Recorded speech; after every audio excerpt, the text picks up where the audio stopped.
Para, para, para, para, para, para, para. Estou com o Luiz Marcelo e com o Luzia Solange aqui, queridos, e com alegria e com amor. Paz no coração. Viemos de Salmo 120, Filipenses 3. Temos chaves enoquianas, fizemos uma chave, uma aliança ativa poderosa. Invocamos, inclusive, o gênio da lâmpada para a realização dos nossos desejos, a gratidão na nossa vida, cara, tanta coisa. Finalizamos o 17º passo por uma liderança de excelência que tem a ver com a perspectiva das coisas na sua vida, como liderar a sua perspectiva na sua vida.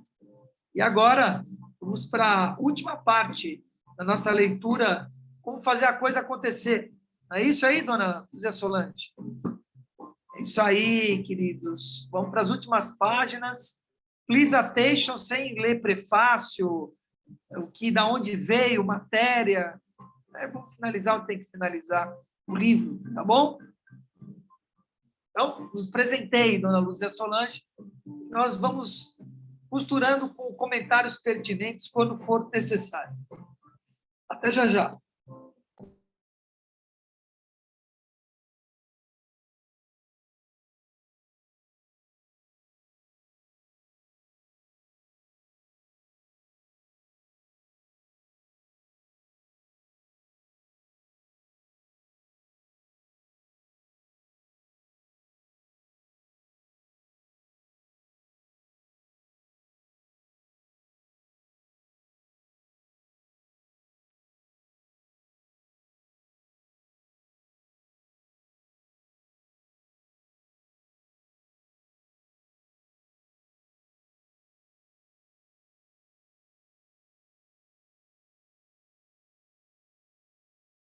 Capítulo 11.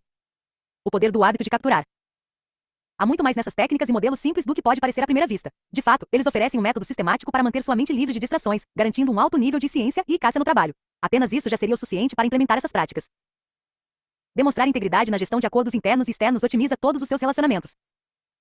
No entanto, existem implicações ainda maiores para os princípios fundamentais aqui expostos. O que se segue nos próximos 3 capítulos é um relato da minha experiência nos últimos 30 anos dos efeitos mais sutis e muitas vezes mais profundos que podem surgir da implementação do GTD. Os resultados de longo prazo podem ter um impacto significativo sobre você como indivíduo, além de afetar de maneira positiva a cultura das organizações. Quando as pessoas com quem interage percebem que você invariavelmente recebe, processa e organiza com eficácia as trocas dos acordos que fazem com você, elas passam a confiar em você de um modo único. E o mais importante, você incorpora um nível de autoconfiança tão grande na execução de seus compromissos que dinheiro nenhum pode comprar. Esse é o poder de capturar tudo o que há de pendente e não processado em sua vida. O método melhora visivelmente seu bem-estar mental e a qualidade de suas comunicações e de seus relacionamentos, tanto pessoais quanto profissionais. E quando as empresas esperam e reforçam essas boas práticas de não deixar que nada se perca numa falha de comunicação, com todos os funcionários assumindo a devida responsabilidade pelas ações resultantes e os compromissos sendo esclarecidos e monitorados pelas pessoas certas, isso pode aumentar significativamente a produtividade e reduzir o estresse. O benefício pessoal. Como você se sente ao coletar e processar suas atividades? Muita gente diz que se sente muito mal e ao mesmo tempo muito bem. Como pode? Se você é como a maioria das pessoas que passaram por todo o processo de captura, provavelmente sentiu alguma ansiedade. Termos como opressão, pânico, frustração, fadiga e aversão costumam surgir quando peço a participantes de meus seminários que descrevam suas emoções ao passar por uma pequena versão desse procedimento. E se há alguma coisa que acha que vem procrastinando nessa pilha, você automaticamente tem um sentimento de culpa por isso. Eu poderia, eu deveria, eu tinha que ter feito isso antes. Ao mesmo tempo, teve alguma sensação de libertação, alívio ou controle enquanto implantava o método? Na verdade, a maioria das pessoas diz que sim. Como isso acontece? Estados emocionais completamente opostos se manifestam enquanto você faz um único exercício, quase ao mesmo tempo. Ansiedade e alívio, opressão e controle. O que está acontecendo aqui? Quando você entender a fonte de todos os seus sentimentos negativos em relação a todas as suas coisas, descobrirá, como eu usei, como se livrar deles. Esse experimentou alguma sensação positiva ao capturar tudo isso, na verdade, já começou o processo de eliminar a negatividade. A fonte dos sentimentos negativos. De onde vêm esses sentimentos não tão bons? Muita coisa para fazer? Não, sempre há muito o que fazer. Se você se sentisse mal apenas porque tem mais item. Coisas a fazer do que é capaz, jamais se livraria dessa sensação. O excesso de coisas para fazer não é a origem do sentimento negativo. Ele vem de outro lugar. A ansiedade e a culpa não vêm do excesso de coisas para fazer. Elas são o resultado automático da quebra dos acordos que fez consigo mesmo. Como você se sentiu quando alguém furou um compromisso com você, tendo dito que o encontraria na quinta-feira às 4 da tarde, mas não apareceu nem ligou? Como foi essa sensação? Frustrante, imagino. O preço que as pessoas pagam quando quebram um acordo é a desintegração da confiança na relação, uma consequência negativa automática. Mas o que são todas essas coisas na sua caixa de entrada? Acordos que você fez ou que pelo menos aceitou implicitamente com você mesmo, coisas que de alguma forma disse a si mesmo que faria. Seus sentimentos negativos são simplesmente o resultado do rompimento desses acordos, são sintomas da desintegração da autoconfiança. Se você diz a si mesmo para esboçar um plano estratégico, quando não faz isso se sente mal. Quando se compromete a se organizar e falha, pode dar as boas-vindas à culpa e à frustração. Se decide passar mais tempo com seus então não faz isso, lá vem a ansiedade e a sensação de opressão. Como prevenir a quebra de acordos consigo mesmo? Se os sentimentos negativos surgem de acordos quebrados, você tem 3 opções para lidar com eles e eliminar as consequências negativas. Não faça o acordo. Cumpra o acordo. Renegocie o acordo.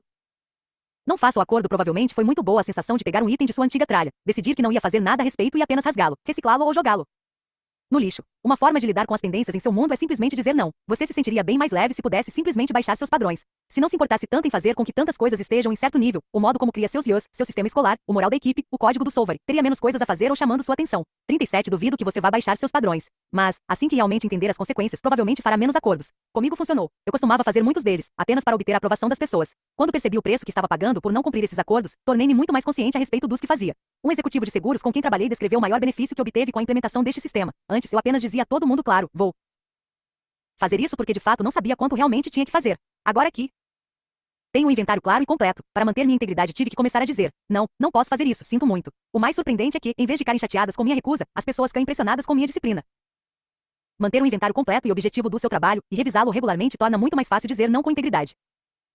Outro cliente, um empresário da área de coaching, recentemente me contou que fazer um inventário de seu trabalho eliminou uma enorme quantidade de preocupação e estresse em sua vida. A disciplina de pôr tudo que chamava sua atenção na caixa de entrada o levou a reconsiderar os itens sobre os quais realmente queria fazer alguma coisa. Se ele não quisesse pôr uma nota sobre determinado assunto na caixa de entrada, simplesmente deixava para lá. Considero esse um raciocínio muito maduro. Uma das melhores coisas sobre esse método é que, quando você realmente assume a responsabilidade de capturar e monitorar o que está na sua mente, passa a pensar 2 vezes antes de assumir internamente um compromisso que na verdade não precisa ou não quer assumir.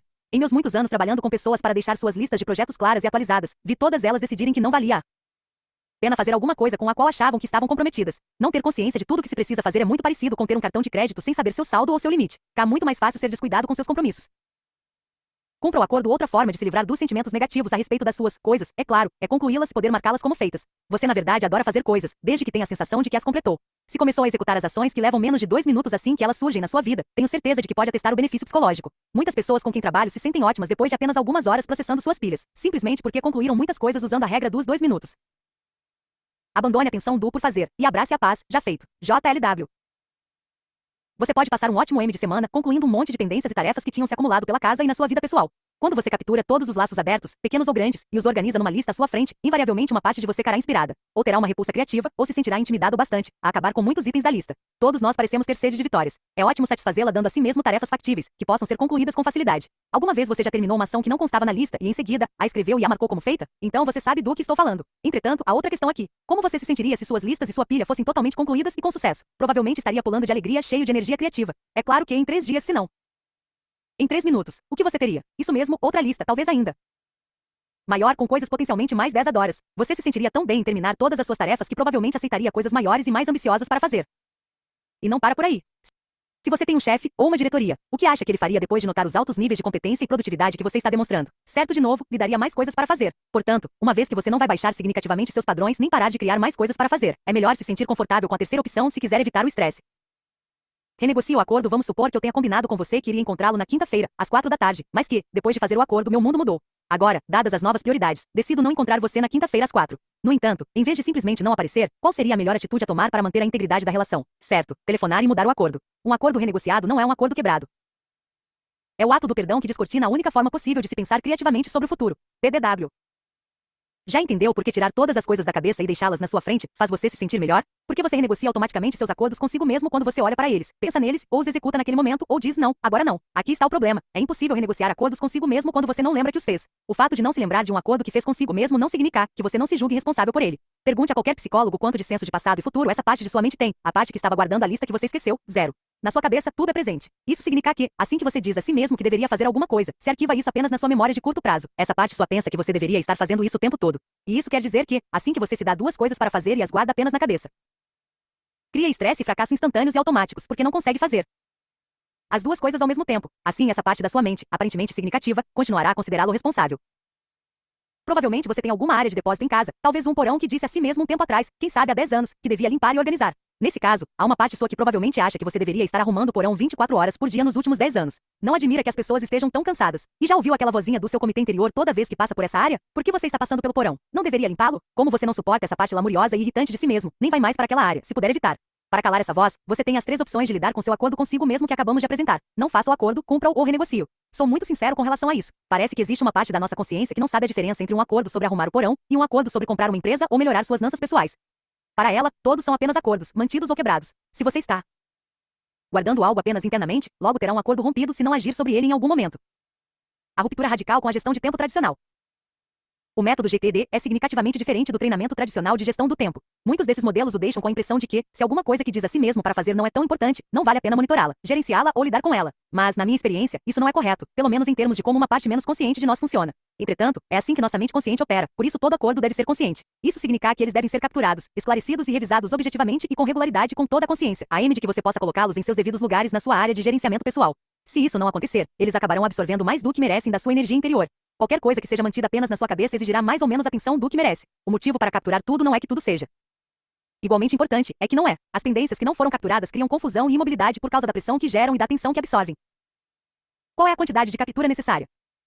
Você vai se sentir melhor capturando qualquer coisa que ainda não tenha capturado. Quando diz a si mesmo, é verdade, preciso comprar manteiga na próxima vez que for ao mercado, e escreve isso na lista de compras, você se sente melhor. Quando lembra, preciso ligar para meu consultor financeiro para saber sobre o fundo de investimento, e escreve isso em algum lugar que saiba que vai ver quando tiver tempo, e acesso a um telefone, você se sente melhor. Mas ainda haverá anos-luz de diferença quando você sabe que capturou tudo. Quando você vai saber quanto deixou em sua cabeça para ser capturado? Só quando não restar mais nada. Se alguma parte de você ainda estiver vagamente ciente de que não capturou tudo, você de fato não consegue saber que percentual capturou. Como vai identificar o momento em que não resta mais nada? Quando nada mais aparecer como lembrete na sua mente. Quando a única coisa na sua mente é a única coisa na sua mente, você estará presente num estado de fluxo, sem distinção entre trabalho e lazer. E isso não significa que sua mente tenha se esvaziado por completo. Se você está consciente, sua cabeça se mantém concentrada em alguma coisa. Mas se ela mantém o foco em uma única coisa de cada vez, sem se distrair, você está em estado de ucho. Sugiro que use sua cabeça para pensar sobre as coisas em vez de pensar nas coisas. Você deseja agregar valor ao raciocínio sobre projetos e situações, e não gerar estresse por simplesmente se lembrar de que eles existem e que precisa fazer algo a respeito. Para alcançar esse estado mais produtivo, será necessário capturar tudo. Isso exige foco e uma mudança de hábitos para se treinar a reconhecer e anotar todos os menores compromissos consigo mesmo assim que eles forem criados na sua mente. Fazer o processo de captura da forma mais completa possível, e então, adotar esse comportamento de reunir todas as coisas novas assim que surgirem será mais empoderador e produtivo do que você imagina. Quando relacionamentos e organizações têm o hábito de capturar. O que acontece quando todos os membros de uma equipe, em um casamento, departamento, família ou empresa, merecem a confiança de que não deixarão passar nada? Para ser honesto, quando você conquistar isso, dificilmente pensará se as pessoas deixarão a peteca cair, haverá coisas muito maiores e melhores com que ocupar sua atenção.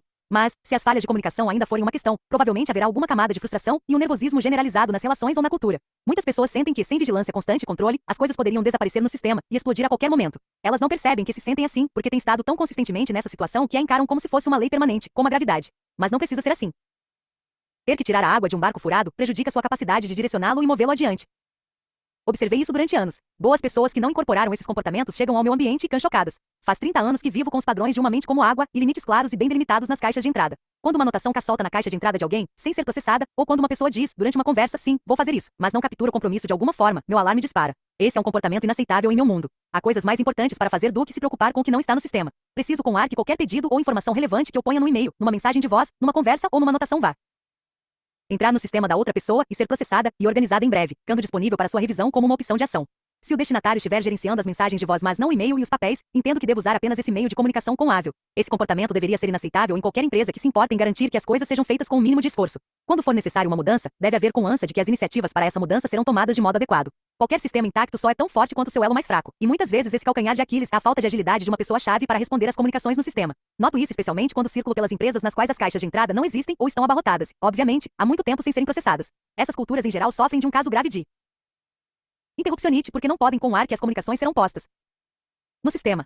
Já encontrei executivos cujos calendários são insanamente cheios, mas que, quando começam a responder a seus e-mails na hora certa, experimentam um alívio dramático dessa pressão. Quando sua equipe e outros profissionais recebem o que precisam em termos de feedbacks e decisões por esse e-mail virtual, não necessitam mais desse tempo frente a frente que antes tentavam conseguir em suas reuniões. Quando a cultura tem um sistema sólido, no nível mais baixo de comunicações por papel, a clareza é palpável. Isso dificilmente é uma preocupação consciente, e a atenção de todos é mais focada. O mesmo vale para famílias que instalaram caixas de entrada, os pais, os babá, a faxineira ou qualquer pessoa com quem os membros da família interagem com frequência. Muitas vezes as pessoas riem quando digo que eu e minha esposa muitas vezes botamos coisas nas caixas de entrada um do outro, mesmo quando estamos sentados a poucos metros de distância. Para elas isso parece frio e mecânico. Além de ser um ato de educação com o objetivo de evitar interromper o trabalho do outro, a prática de fato fomenta mais cordialidade e liberdade entre nós, uma vez que as coisas mecânicas estão sendo postas no sistema em vez de desviando nossa atenção do relacionamento.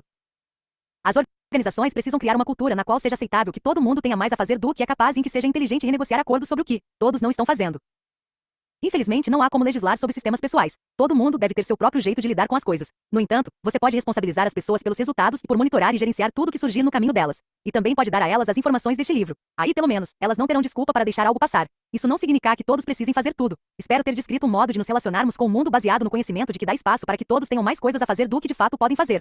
O ponto fundamental será facilitar um constante processo de renegociação com todos os envolvidos, de forma que eles se sintam bem em relação ao que não estão fazendo. Esse é o verdadeiro trabalho do conhecimento, no nível mais sofisticado. Mas há poucas esperanças de se chegar lá se você não tiver um sistema de captura consistente. Lembre-se, não há como renegociar um acordo consigo mesmo que você não se lembra de ter feito. E sem dúvida não pode renegociar com os outros acordos que as duas partes perderam de vista. Quando grupos de pessoas adotam coletivamente 100% do padrão de captura, elas têm um navio seguro para navegar. Isso não significa que estejam navegando na direção certa, nem mesmo que estejam no navio certo. Significa apenas que aquele onde estão, na direção que está indo, está navegando com a energia mais eficiente possível. Capítulo 12. O poder de decidir a próxima ação. Tenho a missão pessoal de tornar qual é a próxima ação, parte do nosso processo de raciocínio global. Prevejo um mundo em que nenhuma reunião, discussão ou interação terminará sem uma clara indicação de que é necessária ou não alguma ação, e caso seja, qual é ela ou, pelo menos, quem é responsável por ela. Prevejo organizações adotando um padrão segundo o qual qualquer coisa que surgir no campo de consciência de alguém será avaliada em busca de uma ação exigida e as decisões resultantes disso serão apropriadamente gerenciadas. Imagine a liberdade que traria a pessoas e empresas focar sua atenção em questões e oportunidades maiores. Quando uma cultura adota qual é a próxima ação, como uma pergunta operacional padrão, há um aumento automático na energia, na produtividade, na clareza e no foco. Ao longo dos anos, notei uma mudança extraordinária na energia e na produtividade sempre que indivíduos e grupos adotaram qual é a próxima ação, como uma pergunta fundamental, a ser feita com consistência. Por mais simples que o questionamento pareça, ainda é raro vê-lo totalmente operacional onde precisa ser. Um dos maiores désaus que você pode encontrar é que, a partir do momento em que se acostuma a indagar qual é a próxima ação, a si mesmo e aos outros ao seu redor, interagir com pessoas que não formulam essa pergunta pode ser altamente frustrante. Ela esclarece as coisas tão rapidamente que parece um pesadelo ter que lidar com indivíduos e ambientes que não a utilizam. Somos todos responsáveis por definir o que estamos comprometidos a fazer acontecer, se é que estamos comprometidos com algo, quando nos engajamos com os outros e com nós mesmos. E em determinado momento, para qualquer resultado que temos um acordo interno de alcançar, precisamos tomar a decisão sobre a próxima ação física necessária. No entanto, há uma grande diferença entre tomar a decisão quando as coisas surgem e quando elas explodem. A fonte da técnica. Aprendi esta técnica simples, mas extraordinária, da próxima ação há mais de 30 anos, com meu mentor e amigo de longa data Dean Cheson. Ele tinha passado muitos anos prestando consultoria a executivos e pesquisando o que era necessário para libertá-los dos bloqueios que muitos tinham em relação aos projetos e situações em que estavam envolvidos, de modo a liberar e estimular energia para uma mudança significativa necessária em suas empresas. Um dia, Dean começou a pegar cada pedaço de papel na mesa de um executivo e o forçou a decidir qual era a próxima coisa que tinha que fazer para que aquilo avançasse. Os resultados foram tão imediatos e profundos para esse executivo que meu amigo passou anos aperfeiçoando a metodologia, usando essa mesma pergunta para processar a caixa de entrada. Desde então, dado que desenvolvi usando os insights de Dean, centenas de milhares de pessoas foram treinadas a partir desse conceito, que continua sendo uma técnica infalível.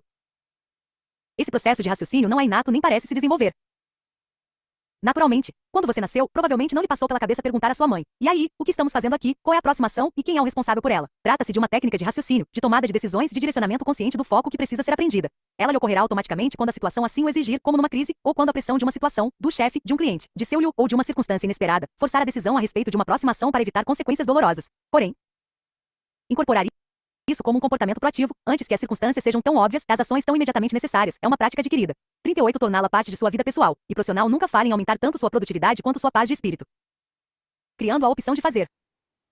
Como uma pergunta tão simples pode ser tão poderosa? Qual é a próxima ação? Para ajudar a responder a essa pergunta, eu o convido a revisitar por um momento sua lista de varredura da mente, ou pelo menos a pensar em todos os projetos que provavelmente estão em sua cabeça. Você tem a sensação de que muitos deles não têm avançado de forma tão consistente e produtiva quanto poderiam? Possivelmente vai admitir que sim, de fato, alguns estão mesmo meio enterrados. Se você não sabe exatamente se fazer uma ligação, enviar um e-mail, falar com alguém, pesquisar algo na internet ou comprar um produto na loja, é a próxima ação para seguir em frente, não está fazendo acontecer. O irônico é que provavelmente só seriam necessários 10 segundos para descobrir qual seria a próxima ação para quase tudo na sua lista. No entanto, são 10 segundos de raciocínio e tomada de decisão que a maioria das pessoas não fez sobre a maioria das coisas de suas listas. Por exemplo, alguém tem pneus anotado numa lista. O que é isto? Pergunto. Ele responde: preciso de pneus novos para o meu carro. Então qual é a próxima ação? Nesse ponto, ele geralmente franze a testa, pondera por um momento e apresenta sua solução. Bem, tenho que pesquisar na internet lojas e preços de pneus. É mais ou menos esse tempo e esse investimento cognitivo que são necessários para decidir o que fazer em relação a quase tudo. São apenas poucos segundos de raciocínio focado que a maioria das pessoas ainda não dedicou a maior parte de suas coisas não concluídas. O segredo para avançar é começar. O segredo para começar é dividir as tarefas árduas e complicadas em tarefas pequenas e fáceis de executar e depois começar pela primeira. MT. É bem provável, também, que a pessoa que precisa de pneus para o carro já esteja com isso no radar há algum tempo. Também deve ter estado ao computador centenas de vezes, muitas delas com tempo e energia suficientes para fazer essa ação. Por que ainda não a fez? Porque em seu estado mental, a última coisa do mundo que se sentiria disposto a fazer seria considerar todos os seus projetos, incluindo comprar pneus, e descobrir quais eram as próximas ações. Nesses momentos, ele não queria pensar em nada. O que ele precisava ter feito era haver dinido essas coisas. Se tivesse pensado nas próximas ações com antecedência então, quando tivesse 15 minutos ao computador antes de uma reunião, e sua energia fosse cerca de 4,2 em 10, poderia dar uma olhada na lista de coisas a fazer, e ficar maravilhado ao ver, pesquisar pneus novos. Isso é algo que posso começar a fazer e concluir com sucesso. Pensaria ele, e então de fato ficaria motivado para navegar na internet e fazer a pesquisa, só para experimentar essa vitória de completar algo de útil na janela de tempo e energia que tem. Nesse contexto, ele seria incapaz de começar a rascunhar uma grande proposta para um cliente, mas tinha recursos suficientes para acessar a internet e conseguir informações simples rapidamente. É muito provável que em algum momento ele vá olhar para os novos pneus em seu carro e se sentir no topo do mundo. Sem uma aproximação, sempre haverá uma potencial lacuna infinita entre a realidade atual e o que você precisa fazer.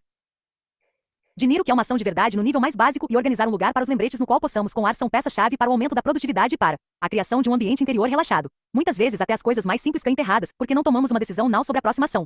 Os participantes dos meus seminários geralmente têm em suas listas coisas como regular o motor do carro. Regular o motor do carro é uma próxima ação? Só se você estiver andando em direção ao carro, com ferramentas na mão e roupas apropriadas para se sujar de graxa. Então qual é a próxima ação?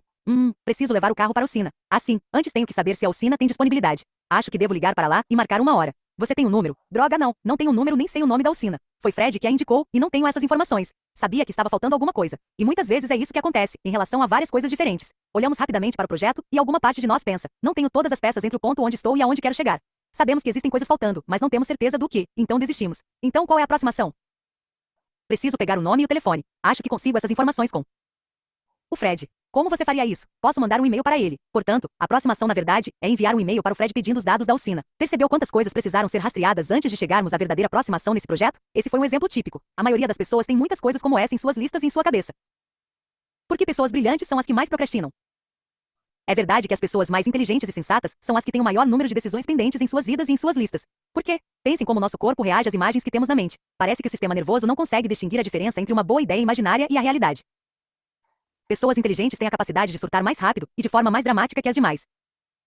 Para provar isso a si mesmo, imagine-se andando no mercado e se aproximando da bem iluminada seção de hortifruti. Imaginou? Agora vá até as frutas cítricas, laranjas, tangerinas, limões. Veja a grande pilha de limões amarelos. Há uma tábua e uma faca perto dela. Pegue um desses grandes limões amarelos e corte-o ao meio no comprimento. Sinta o aroma cítrico. Está realmente suculento, e há sumo de limão pingando na tábua. Agora, pegue uma das metades do limão e corte essa parte ao meio, ficando com um quarto de limão na mão. Muito bem, agora, lembra que você fez isso quando era criança? Ponha esse pedaço de limão na boca e morda. Se você entrou na brincadeira comigo, provavelmente percebeu que a quantidade de saliva na sua boca aumentou pelo menos um pouco. Na verdade, seu corpo estava tentando processar ácido cítrico, e ele existia só na sua cabeça. Se seu corpo responde às imagens que você dá a ele, como vai se sentir?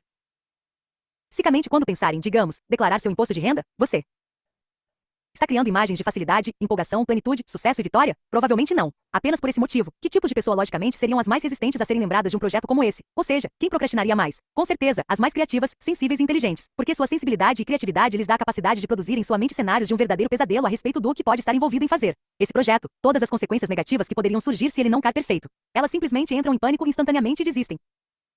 Sou velho e já passei por muitas dificuldades, mas a maioria delas nunca aconteceu. MT. Quem não procrastina? Muitas vezes são os tolos insensatos que simplesmente pegam alguma coisa e começam a tocá-la adiante ignorando tudo que poderia dar errado. Todos os outros tendem a se preocupar demais com todo tipo de coisa. Fazer a declaração do imposto de renda? Ah, não vai ser tão fácil assim. Este ano vai ser diferente, tenho certeza. Vi os formulários, eles parecem diferentes. Provavelmente há novas regras que vou ter que entender. Provavelmente vou ter que ler uma porção de coisas. Declaração normal ou simplificada, junto com meu cônjuge ou separado. É possível querermos reivindicar novas deduções, mas para isso, vou ter que reunir tudo, e isso quer dizer que precisarei dos recibos. Ai meu Deus, não sei se de fato temos todos os recibos de que vamos precisar. E se eu não tiver e mesmo assim reivindicar as deduções e cair na malha na? Ah não, sonegação de imposto. Cadeia. É assim, muitas pessoas psicologicamente se põem atrás das grades, só de olhar para os formulários do imposto de renda. Em meus muitos anos orientando pessoas, detectei esse padrão mais vezes do que posso contar. Em geral, são as pessoas mais inteligentes e sofisticadas que têm as maiores pilhas no escritório, em casa, no e-mail e na mente. A maioria dos executivos com quem trabalho tem pelo menos vários projetos grandes, complexos e amorfos emperrados no armário ou na cabeça. Parece que há sempre pensamentos ameaçadores na mente deles. Se não olharmos para os projetos ou não pensarmos neles, talvez eles fiquem quietos. Parar de imaginar situações negativas sempre aumentará sua energia. Então qual é a solução? Muita gente toma uns drinks para entorpecer os sentidos. Isso poderia diminuir sua energia imediatamente, pois o álcool é depressivo. Muitas vezes, porém, a energia aumenta pelo menos de início. Por quê? A bebida, de fato, inibe alguma coisa. Ela desliga a conversa negativa com você mesmo e as visões incomodas que infestam a mente. Mas a solução do entorpecimento é, na melhor das hipóteses, temporária. As tralhas não vão embora. E, infelizmente, quando nos entorpecemos não podemos fazer isso de modo seletivo. A fonte de inspiração, o entusiasmo e a energia pessoal também ficam comprometidos. Emburrecimento inteligente. A outra solução, emburrecer com inteligência de nindo aproximação. Você invariavelmente sentirá um alívio na pressão a respeito de quaisquer coisas com que se comprometeu a fazer ou a mudar quando decidir a aproximação física necessária para fazer isso avançar. Em essência, nada mudará no mundo. Mas mudar seu foco para algo que sua mente entende como uma tarefa factível vai gerar um verdadeiro aumento na energia positiva, na direção e na motivação. Se você de fato capturou todas as coisas que chamam sua atenção durante a varredura mental, olhe a lista de novo agora e decida uma única aproximação a executar em cada um dos itens. Observe o que acontece com sua energia. Não importa quão grande ou difícil um problema possa ser, livre-se da confusão dando um pequeno passo na direção da solução. Faça alguma coisa. GFN. Ou você é atraído ou repelido pelas coisas nas suas listas. Não existe território neutro. Ou você se sente positivamente impelido a concluir a ação, ou relutante em se envolver nela. Geralmente, é a simples decisão da aproximação que faz a diferença entre os dois extremos. Pensar e decidir demandam energia. E quando você nota algo inacabado mas ainda sem aproximação determinada, tende a ser lembrado de sua fadiga e da sensação de estar sobrecarregado. Por isso, a reação da maioria das pessoas às próprias listas e aos organizadores é negativa, não pelo conteúdo em si, mas porque ainda não aplicaram a eles a quantidade suficiente de raciocínio. Tudo que está nas suas listas e pilhas pode ser atraente ou repulsivo para você, não há território neutro quando se trata da sua tralha. No acompanhamento de pessoas que começaram a implementar o método GTD, descobri que uma das maneiras mais sutis de muita gente perder o rumo é deixar que suas listas de ações voltem a ser listas de tarefas ou subprojetos em vez de listas de próximas ações. Elas ainda estão muito à frente de muita gente, porque de fato estão tomando nota das coisas, mas muitas vezes se sentem emperradas e acabam procrastinando por terem deixado que suas listas de ações abrigassem itens como reunião com o comitê do banquete, aniversário do Johnny, recepcionista, apresentação de slides. Em outras palavras, as coisas se transformaram de novo em coisas, em vez de estarem no nível da ação. Não há nenhuma aproximação clara aqui, e qualquer pessoa que mantenha uma lista cheia de itens como esse sobrecarrega bastante o cérebro sempre que olha para ela. Você só consegue curar o varejo, mas pode prevenir o atacado. BC. Isso é trabalho extra? Dinir as próximas ações de seus compromissos é um esforço extra que você não precisa empregar? Claro que não. Se você precisa consertar o carro, por exemplo, em algum momento terá que dinir a próxima ação. O problema é que a maioria das pessoas espera para agir até que a próxima ação seja telefonar para a seguradora e chamar o reboque. Portanto, quando você acha que a maioria das pessoas toma decisões sobre as próximas ações de suas tralhas, quando elas aparecem ou quando explodem, e você acha que haveria diferença em sua qualidade de vida se elas lidassem com esse trabalho de conhecimento no início, e não no M, qual você acha que seria a maneira mais eficiente de tocar a vida? Dinir as próximas ações de seus projetos assim que eles surgem em seu radar e então agrupá-las, de modo eficiente, em categorias de ações para serem executadas em determinados contextos, ou evitar pensar no que exatamente precisa ser feito até que tenha que ser feito, e então interromper suas ações enquanto tenta apagar incêndios. Evitar as decisões sobre ações até a pressão do último minuto gera enorme ineficiência e estresse desnecessário. Isso pode soar exagerado, mas, quando peço a um grupo de pessoas que estime quando a maioria das decisões de ações são tomadas em suas empresas, com poucas exceções a resposta é, quando as coisas explodem. Um cliente nosso de uma multinacional fez uma pesquisa com seus funcionários sobre as fontes de estresse em sua cultura, e a principal reclamação foram as crises de última hora, consistentemente promovidas por líderes de equipe, que falharam em tomar as decisões apropriadas logo de início. A importância do padrão de decisão sobre a aproximação. Muitos executivos seniores me disseram que adotar a pergunta, qual é a próxima ação, como procedimento padrão em sua empresa foi transformador em termos de desempenho mensurável. Isso mudou permanentemente sua cultura, e para muito melhor. Por quê? Porque essa pergunta conduz à clareza, à responsabilidade, à produtividade e ao empoderamento. Clareza. Muitas reuniões terminam com apenas uma vaga sensação de que as pessoas sabem o que foi decidido e o que devem fazer, mas sem uma conclusão clara de que existe uma próxima ação, qual é ela e quem é o responsável. Muitas vezes as coisas ficam soltas no ar. Frequentemente sou chamado a agir como facilitador em reuniões. Aprendi da maneira mais difícil que, não importa em que ponto esteja a discussão, 20 minutos antes do horário combinado para encerrar a reunião devo perguntar: então qual é a próxima ação aqui? Em minha experiência, 20 minutos normalmente é o tempo necessário para esclarecer, e às vezes tomar decisões difíceis, de modo a se chegar a uma resposta. A conversa não cozinha o arroz. P. Essa abordagem muitas vezes suscita discussões muito mais profundas que aquelas com as quais as pessoas se sentem confortáveis. Estamos tratando o assunto com seriedade? Realmente sabemos o que estamos fazendo aqui? De fato estamos prontos para dedicar tempo e recursos preciosos a isso? É muito fácil evitar esses níveis de pensamento mais relevantes. O que impede que essas questões se transformem em tralha morfa é forçar a decisão da próxima ação. Às vezes é necessário mais conversa, exploração, deliberação e negociação para que o assunto seja encerrado. O mundo está muito imprevisível para permitir suposições sobre os resultados. Precisamos assumir a responsabilidade de esclarecer as situações. Você precisa ter alguma experiência com isso para realmente entender o que estou querendo dizer aqui. Se não estiver muito certo do que estou falando, sugiro que, na sua próxima reunião com alguém, termine a conversa com a pergunta: e então, qual é a próxima ação? E observe o que acontece. Responsabilidade. O lado negativo das culturas colaborativas é sua aversão a responsabilizar alguém por uma atividade. Minha ou sua. Infelizmente não está no vocabulário de muitas dessas organizações. Há uma sensação de que isso seria indelicado. Estamos todos juntos nisso. É um sentimento válido, mas raramente uma realidade do dia a dia duro do mundo do trabalho. Muitas reuniões terminam com uma vaga sensação entre os participantes de que alguma coisa tem que acontecer e com a esperança que não seja seu trabalho fazer isso. A meu ver, indelicado é permitir que as pessoas saiam das discussões sem clareza. A verdadeira união do grupo se reete na responsabilidade que cada um assume por dinir as coisas reais a serem feitas e as pessoas responsáveis por elas, de modo que todos sejam libertados da angústia das ações ainda indinidas. Mais uma vez, se você já passou por isso, vai saber do que estou falando. Se não passou, experimente fazer o teste, corra um pequeno risco e pergunte: então, qual é a próxima ação para isso, quando terminarem de discutir cada item na sua próxima reunião de equipe ou na conversa à mesa de jantar com a família? Produtividade. As organizações se tornam naturalmente mais produtivas quando estimulam a tomada de decisões sobre as próximas ações logo que as questões surgem. Por todas as razões já mencionadas, determinar a alocação necessária de recursos físicos para fazer algo acontecer tão logo a meta seja dinida produzirá mais resultados em menos tempo e com menos esforço. Há riscos e custos em todo programa de ação, mas eles são muito menores do que os riscos e custos de longo alcance de uma confortável falta de ação. JFK. Aprender a romper as barreiras do pensamento criativo, sofisticado que podem paralisar a atividade, ou seja, as intricadas redes mentais que tecemos, é uma competência superior. Por décadas, a produtividade tem sido exaltada como algo desejável para melhorar as organizações. Qualquer coisa que possa aumentar os resultados fará isso. Mas, no mundo do trabalho do conhecimento, todas as melhorias nos computadores e nas telecomunicações, além de todos os seminários sobre liderança no planeta, não farão diferença em relação a isso a menos que as pessoas envolvidas aumentem sua agilidade de resposta operacional. E isso exige pensar sobre o que entra em seu mundo antes que você seja obrigado a fazê-lo. 39. A produtividade só melhora quando as pessoas aumentam sua agilidade de resposta operacional. E no trabalho do conhecimento, isso significa esclarecer as ações logo de início. Empoderamento. Talvez o maior benefício, ao adotar a abordagem da próxima ação, seja que isso aumenta dramaticamente sua habilidade de fazer as coisas acontecerem, com concomitante aumento em sua autoestima e na perspectiva construtiva. Comece fazendo o que é necessário, depois o que é possível, e de repente você estará fazendo o impossível. SFA. As pessoas estão constantemente fazendo coisas, mas, em geral, só quando têm que fazer, sob a pressão de si mesmas ou dos outros. Elas não desfrutam da sensação de vitória, de estar no controle, nem da cooperação entre elas e o mundo. Têm sede dessas experiências. Os comportamentos diários que nem as coisas que estão incompletas e os passos necessários para analisá-las devem mudar. Conduzir as situações à sua maneira, antes que você seja obrigado a agir por pressões externas e estresse interno, constrói os alicerces da autovalorização, que se espalharão para todos os aspectos da sua vida. Você é o capitão de seu navio. Quanto mais agir sob essa perspectiva, melhores as coisas serão para você. Perguntar a si mesmo, qual é a próxima ação? Diminui a mentalidade de vitimização. Ela pressupõe que há uma possibilidade de mudança, e que há algo que você pode realizar para fazer acontecer. Essa é a armação implícita nesse comportamento. E esse tipo de armação presumida muitas vezes funciona de forma mais fundamental para construir uma autoimagem positiva do que ficar repetindo: sou uma pessoa poderosa e ciente, e faço as coisas acontecerem em minha vida. Há muitas reclamações na sua cultura. Na próxima vez que alguém se lamentar por alguma coisa, pergunte: então, qual é a próxima ação? As pessoas só se queixam de algo que acreditam que poderia ser melhor do que é hoje. A pergunta sobre a ação força a questão. Se algo pode ser mudado, há uma ação capaz de mudá-lo. Se não pode, deve ser considerado parte do cenário a ser incorporado nas estratégicas e táticas. As reclamações são um sinal de que alguém não está disposto a correr o risco de fazer avançar uma situação que pode ser mudada, ou que não consideraria a circunstância imutável em seus planos. É uma forma temporária e rasa de autovalidação. As pessoas estão sempre culpando as circunstâncias pelo que elas são. Eu não acredito em circunstâncias. Os indivíduos que progridem neste mundo são aqueles que se mexem e procuram as circunstâncias que querem, e se não conseguem encontrá-las, eles as criam. GBS. Embora meus colegas e eu raramente divulguemos nosso trabalho dessa maneira, percebo que as pessoas de fato se empoderam todos os dias enquanto as treinamos para aplicar a técnica da próxima ação.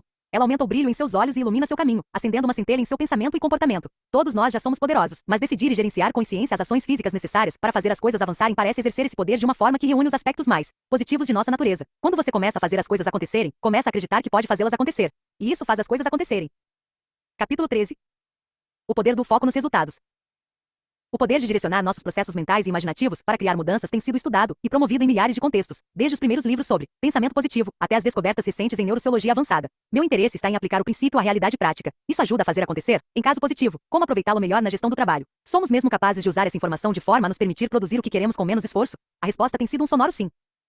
Foco e a via expressa.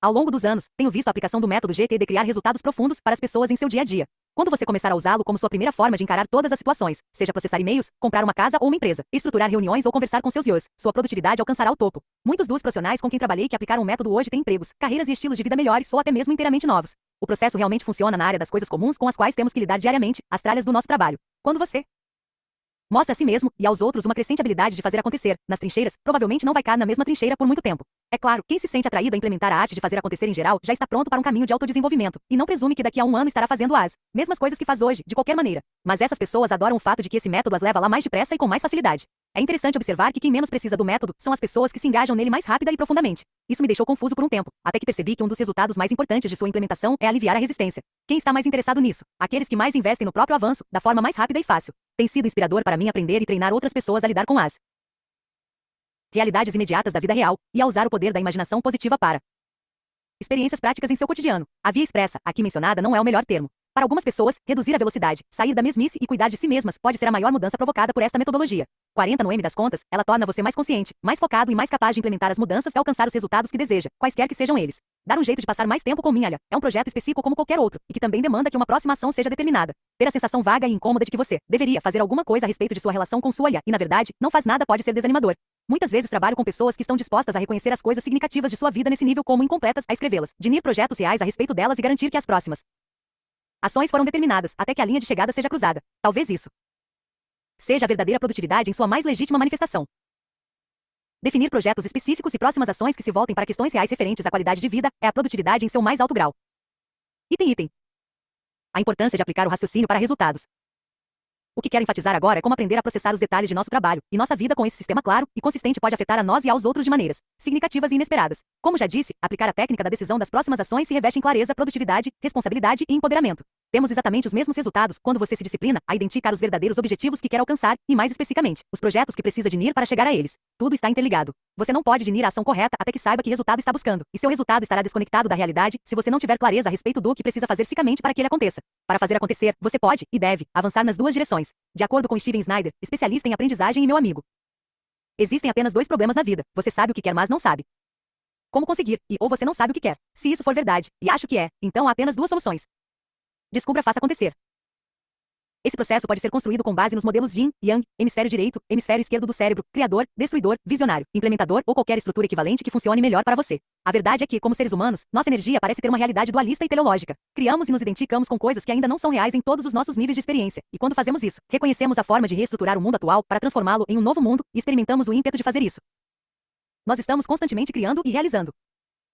As coisas que chamam nossa atenção precisam de nossa intenção engajada. O que isso significa para mim? Por que isso está aqui? O que eu quero que seja verdadeiro em relação a isso? Qual é o resultado almejado? Tudo que você experimenta como incompleto deve ter um ponto de referência para que se torne completo. Uma vez que você tenha decidido que há algo para ser mudado e um molde para ser preenchido, pergunte-se: como posso fazer isso acontecer agora? E que recursos preciso alocar para fazer isso acontecer? Qual é a próxima ação? A esta altura, você já deve ter percebido que o método GTD não é nenhuma nova tecnologia ou invenção. Ele apenas explicita os princípios de trabalho que todos fazemos implicitamente. Mas, com essa consciência, você pode levar esses princípios para criar deliberadamente melhores resultados.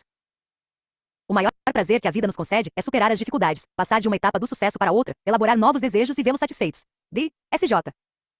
Sua vida e seu trabalho são feitos de resultados e ações nos quais você se engaja de modo mais ou menos consciente. Se são meras reações menos conscientes ao seu ambiente ou resultados mais conscientes do foco direcionado a uma escolha sua. Se você tem alguma intenção de expandir suas experiências e expressões em vez de simplesmente ficar à mercê do mundo da forma como ele chega a você, aqui está a oportunidade de reconhecer, desenvolver e dominar a arte de fazer acontecer. O Dazzle vai ser sempre aplicar os dois elementos essenciais dessa arte, dinir o que feito significar e o que é fazer. Nem sempre vai ser tão fácil assim, especialmente quando tiver que lidar com algumas das áreas mais sutis e sublimes de sua vida. Mas sem Dazzle, você nunca aprenderia ou cresceria. A sabedoria não consiste tanto em saber o que fazer no final, mas em saber o que fazer em seguida. HH. A boa notícia é que, quando seu comportamento operacional é treinado para se engajar em tudo que aparece em seu caminho, em qualquer nível com base nessas dinâmicas, ocorre um profundo alinhamento, e surgem coisas maravilhosas. Você se torna altamente produtivo. Você decide e faz acontecer. A mágica de dominar o trivial. As pessoas muitas vezes se perguntam como posso me sentar com elas às suas mesas enquanto esvaziam as gavetas, abrem todos os e-mails não processados e examinam cuidadosamente todos os detalhes da tralha que deixaram acumular em suas mentes e em seus espaços físicos e virtuais. Além do constrangimento que sentem pelo volume de detalhes com os quais foram negligentes, elas presumem que ficou extremamente entediado. Pelo contrário, para minha surpresa, acho que esse é um dos trabalhos mais empolgantes que faço com as pessoas. Conheço a sensação de alívio e de liberdade quando elas lidam com essas coisas de modo ciente. Sei que todos nós precisamos de prática, apoio e um foco claro e forte para fazer isso, até termos internalizado os padrões e comportamentos de que necessitamos para nos engajar nessas coisas quando elas demandarem atenção. Sempre que perceba um cliente identificando algo em seu ambiente ou em sua mente que chama sua atenção e, em poucos momentos, o processa e o silencia. Sei que ele está aprofundando um importantíssimo padrão de comportamento. E sei como pode ser significativa a mudança que essas pessoas experimentam em seus relacionamentos com seus chefes, seus sócios, seus cônjuges, seus e com elas mesmas nas próximas horas, esperamos, nos próximos dias e anos. Não é entediante. É um dos melhores trabalhos que faço. Gerenciando resultados multiníveis. Meu negócio é o foco. Como consultor, coach e educador, faço perguntas simples que muitas vezes suscitam nos outros, e até em mim mesmo, respostas muito criativas e inteligentes que, por sua vez, agregam valor à situação e ao trabalho em andamento. As pessoas não ficam nem um pouco mais inteligentes depois dessas sessões do que eram antes, apenas direcionam e usam a inteligência de forma mais produtiva. O desafio é combinar o foco de alto nível com as atividades triviais da vida. No fim, elas exigem o mesmo raciocínio. A singularidade do foco prático do método GTE é a combinação da eficácia e da eficiência que essas técnicas podem trazer a todos os níveis da sua realidade. Existem muitas fontes de inspiração para o tipo de raciocínio que envolve propósito, valores e visão, e muito mais ferramentas triviais para reter os mínimos detalhes, como números de telefones, compromissos e listas de compras. O mundo, porém, anda carente de práticas que se dirijam igualmente a ambos os níveis e os interliguem. Um idealista acredita que o curto prazo não conta. Um cínico acredita que o longo prazo não importa. Um realista acredita que o que é feito ou o que se deixa de fazer a curto prazo determina o longo prazo. SJH. O que isso significa para mim? O que quero realizar a respeito disso? Qual é a próxima ação necessária para fazer isso acontecer? Essas são as perguntas cruciais que devemos responder, em algum momento, sobre todas as coisas. Esse raciocínio e as ferramentas que o apoiam lhe servirão de maneiras que você ainda nem imagina. O poder do planejamento natural. O valor do planejamento natural de projetos é que ele fornece um modo de pensar integrado, exível e alinhado que se aplica a qualquer situação. Enquanto o processo de 5 passos básicos, capturar, esclarecer, organizar, reter e engajar, é uma forma coerente de alcançar a estabilidade em todas as áreas da sua vida, o planejamento natural fornece controle focado e relaxado em áreas mais específicas. Questionar o propósito de qualquer coisa que você esteja fazendo é saudável e prova de maturidade. Sentir-se bem e criar visões de sucesso, antes de os métodos estarem claros, é um atributo a ser fortalecido. Dispor-se a ter ideias, boas ou más, e expressar e capturar todas elas, sem julgamento, é fundamental para acessar plenamente a inteligência criativa. Reunir várias ideias e informações em categorias, sequências e prioridades, para a obtenção de um resultado específico, é disciplina mental indispensável. E decidir e executar. Próximas ações reais, fazendo de fato alguma coisa avançar no mundo físico, é a essência da produtividade. Respeito o homem que sabe bem o que quer. Grande parte de todo o mal no mundo decorre do fato de os homens não compreenderem muito bem seus próprios objetivos. Decidiram construir uma torre, mas o trabalho e os recursos que dedicam às fundações não seriam suficientes nem para sustentar uma cabana. JWG. Ser capaz de reunir todos esses ingredientes, no tempo e com equilíbrio apropriados, talvez seja o principal fator de competência neste novo milênio. Mas ainda não é a norma para grande parte do comportamento profissional e pessoal. Longe disso. Continua sendo um 10 ao aplicar essa conscientização a todos os aspectos da vida. O modelo de planejamento natural é espontâneo, mas em muitos casos, não é automático. No entanto, mesmo quando apenas algumas partes do modelo são adotadas, surgem enormes benefícios. O feedback que recebi ao longo dos anos continua a validar que mesmo um pequeno aumento no uso do planejamento natural pode gerar melhorias significativas. Ver a prática do brainstorming sobre quase qualquer aspecto de suas vidas se tornar um padrão para tantas pessoas é incrível. Ouvir dos executivos que adotaram esse modelo para conduzir reuniões e discussões importantes que obtiveram grandes ganhos ao fazerem. Isso é gratificante. Tudo isso só comprova que o modo como nossa mente trabalha naturalmente é no que deveríamos focar para fazer as coisas acontecerem no mundo físico. O modelo é simplesmente o princípio básico de definir resultados e ações para tudo que consideramos ser nosso trabalho. Quando esses dois pontos de atenção críticos se tornam o padrão da vida cotidiana, a produtividade avança para um nível mais elevado. A adição do brainstorming, o meio mais criativo de expressar e capturar ideias, perspectivas e detalhes sobre projetos, compõe um conjunto de comportamentos cenados para você se manter relaxado e fazer acontecer. Mudando para uma cultura organizacional positiva. Não é preciso uma grande mudança para elevar os padrões de produtividade de um grupo. Sempre recebo feedback indicando que, com uma pequena implementação feita por algumas pessoas-chave, as coisas imediatamente começam a acontecer com mais rapidez e facilidade. A avaliação construtiva de atividades, alocações de recursos, comunicações, políticas e procedimentos em relação aos propósitos e resultados almejados se torna cada vez mais fundamental para todas as organizações de que tenham conhecimento. Os 10 para nossas companhias continuam aumentando, com pressões vindas da globalização, da competição, da tecnologia, das mudanças nos mercados, da instabilidade econômica e da elevação dos padrões de desempenho e produção, tornando o raciocínio-resultado, ação um comportamento indispensável no século XXI. O que você quer que aconteça nessa reunião? Qual é o propósito desse formulário? O que a pessoa ideal para esse trabalho deveria saber fazer? O que queremos realizar com esse solvare? Infelizmente, essas e uma infinidade de outras perguntas semelhantes ainda são pouco frequentes em muitas empresas. Nas grandes reuniões há muitas conversas que parecem boas, mas aprender a perguntar por que estamos fazendo isso e que aspecto isso vai ter quando tiver sido concluído com sucesso, e aplicar as respostas no nível operacional do dia a dia, isso sim, vai gerar resultados profundos. Em geral, as questões de produtividade relatadas nos níveis seniores das companhias com as quais trabalho estão centradas em torno dos e-mails e das reuniões, ou seja, uma quantidade excessiva de ambos e muito tempo tendo que lidar com coisas aparentemente não estratégicas dentro de cada um deles. É muito fácil para esses meios de comunicação se transformarem em um redemoinho improdutivo, drenando energia. Reuniões sem foco levam a e-mails desnecessários, que então geram a necessidade de reuniões de esclarecimento, que produzem mais e-mails e assim por diante. Tanto os e-mails quanto as reuniões são fundamentais para a vida corporativa. Com muita frequência, porém, caem na categoria de males necessários, basicamente porque falta rigor em relação a seus propósitos e resultados almejados. Visão sem tarefa não passa de sonho. Tarefa sem visão é trabalho servil. Visão e tarefa são a esperança do mundo. DSI. O empoderamento acontece naturalmente para as pessoas quando elas deixam de reclamar e se fazer de vítima, e passam a focar os objetivos e ações unidos com uma direção. Quando esse passa a ser o padrão em um grupo, são criadas melhorias significativas na atmosfera e no resultado. Já há problemas e situações suficientes com que se preocupar. A negatividade e a resistência passiva devem sempre dar lugar ao foco nos resultados desejados, nos horizontes adequados. O microcosmo de como as pessoas lidam com suas caixas de entrada, e-mails e conversas se retirar na macro-realidade da cultura e da organização. Se a peteca cair, se houver resistência a tomar as decisões sobre as próximas ações logo de início, se nem todos os laços abertos forem gerenciados com responsabilidade, isso será ampliado no grupo, e a cultura vai sustentar a mentalidade estressante de incêndios e crises. Por outro lado, se as pessoas implementarem o método GTD, a cultura esperará e experimentará um novo padrão de alto desempenho. Problemas e conflitos não desaparecerão. Continuarão latentes enquanto você tenta mudar ou preservar qualquer coisa neste mundo. Porém, os comportamentos operacionais que o método sugere vão fornecer o foco e a estrutura para lidar com eles da maneira mais produtiva possível. Com frequência me perguntam, como esse método pode melhorar uma organização? Na verdade, todos os princípios que apresentei são aplicáveis tanto a uma empresa quanto aos indivíduos. Capturar o que atrai a atenção de um grupo, determinar com clareza os resultados desejados e as ações necessárias, revisar regularmente o status e incorporar novas realidades, e consistentemente recalibrar e realocar recursos. Tudo isso são boas práticas centrais para qualquer equipe ou empresa. Mas, da mesma forma que não é possível ensinar uma organização a ler, você não pode esperar melhorar uma organização, por si só com o método GTD.